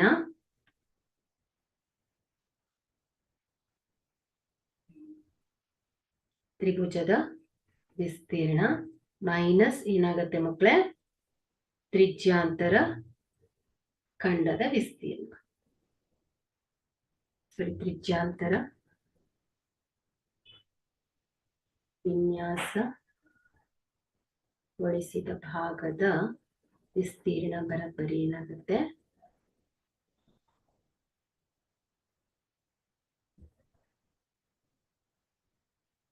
ತ್ರಿಜ್ಯಾಂತರ ಖಂಡದ ವಿಸ್ತೀರ್ಣ ಮೈನಸ್ ತ್ರಿಭುಜದ ವಿಸ್ತೀರ್ಣ. ಸೊ ತ್ರಿಭುಜದ ವಿಸ್ತೀರ್ಣ. ಸೊ ಇಲ್ಲಿ ತ್ರಿಜ್ಯಾಂತರ ಖಂಡದ ವಿಸ್ತೀರ್ಣ ಎಷ್ಟಿದೆ, 410.67 67 ಸೆಂಟಿಮೀಟರ್ ಸ್ಕ್ವೇರ್ ಮೈನಸ್ ತ್ರಿಭುಜದ ವಿಸ್ತೀರ್ಣ. ತ್ರಿಭುಜದ ವಿಸ್ತೀರ್ಣ ಎಷ್ಟು? 333.2. ಸೊ ಇವುಗಳನ್ನ ಕಳೆದಾಗ 77.42 ಸೆಂಟಿಮೀಟರ್ ಸ್ಕ್ವೇರ್ ಆಗುತ್ತೆ. ಸೊ ಇದೇನಾಯ್ತು? ವಿನ್ಯಾಸಗೊಳಿಸಿದ ಭಾಗದ ಒಂದು ಭಾಗದ ವಿಸ್ತೀರ್ಣ ಸಿಕ್ತು ಅಲ್ವಾ? ಒಂದು ಭಾಗದ ವಿಸ್ತೀರ್ಣ ಸಿಕ್ತು. ಹಾಗಾದ್ರೆ ನಾವಿಲ್ಲಿ 6 ಭಾಗದ ವಿಸ್ತೀರ್ಣವನ್ನ ಹೇಳ್ಬೇಕು. 6 ಭಾಗದ ವಿನ್ಯಾಸಗೊಳಿಸಿದ 6 ಭಾಗದ ವಿಸ್ತೀರ್ಣವನ್ನ ಹೇಳ್ಬೇಕು.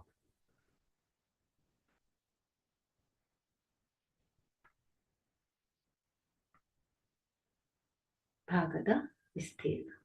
ಸೊ ಇಲ್ಲಿ ಇದೇನಾಗತ್ತೆ? 6 ಗುಣಿಸು ಸೆಂಟಿಮೀಟರ್ ಸ್ಕ್ವೇರ್. ಸೊ ಇಲ್ಲಿ ಈ ವಿನ್ಯಾಸಗೊಳಿಸಿದ 6 ಭಾಗದ ವಿಸ್ತೀರ್ಣ ಏನಾಗುತ್ತೆ? 6 ಗುಣಿಸು 77.47. ಸೊ ಇದನ್ನ ಗುಣಿಸಿದಾಗ 464.82 ಸೆಂಟಿಮೀಟರ್ ಸ್ಕ್ವೇರ್. ಸೊ ಇದೇನಾಯ್ತು? ಈ ಒಂದು ವಿನ್ಯಾಸಗೊಳಿಸಿದ ಭಾಗದ ವಿಸ್ತೀರ್ಣ ಸಿಕ್ತು. ಹಾಗಾದ್ರೆ ಇಲ್ಲಿ ಇದಕ್ಕೆ ತಗುಲುವ ವೆಚ್ಚ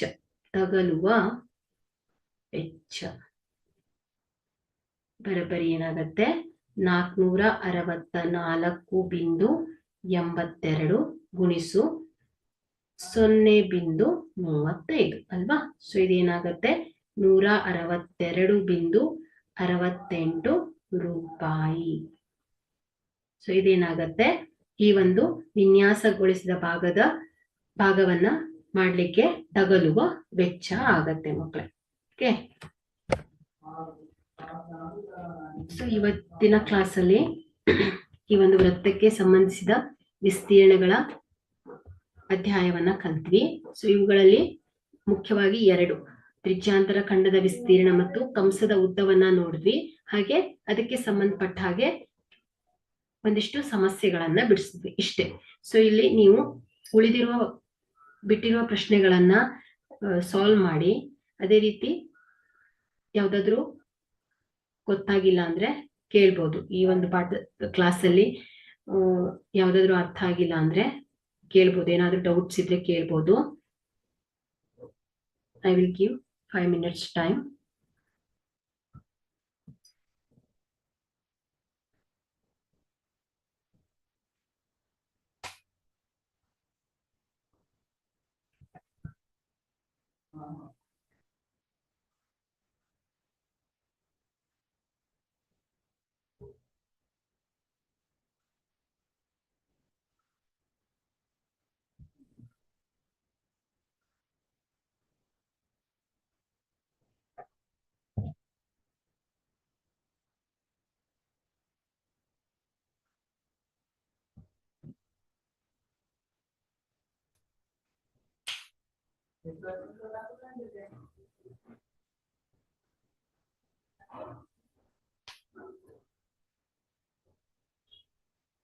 ಓಕೆ, ಇವತ್ತಿಗೆ ಈ ಒಂದು ವೃತ್ತಕ್ಕೆ ಸಂಬಂಧ ವಿಸ್ತೀರ್ಣಗಳು ಚಾಪ್ಟರ್ ಕಂಪ್ಲೀಟ್ ಆಗಿದೆ. Okay, we will end the class, continue in the next class. Once again, thank you all.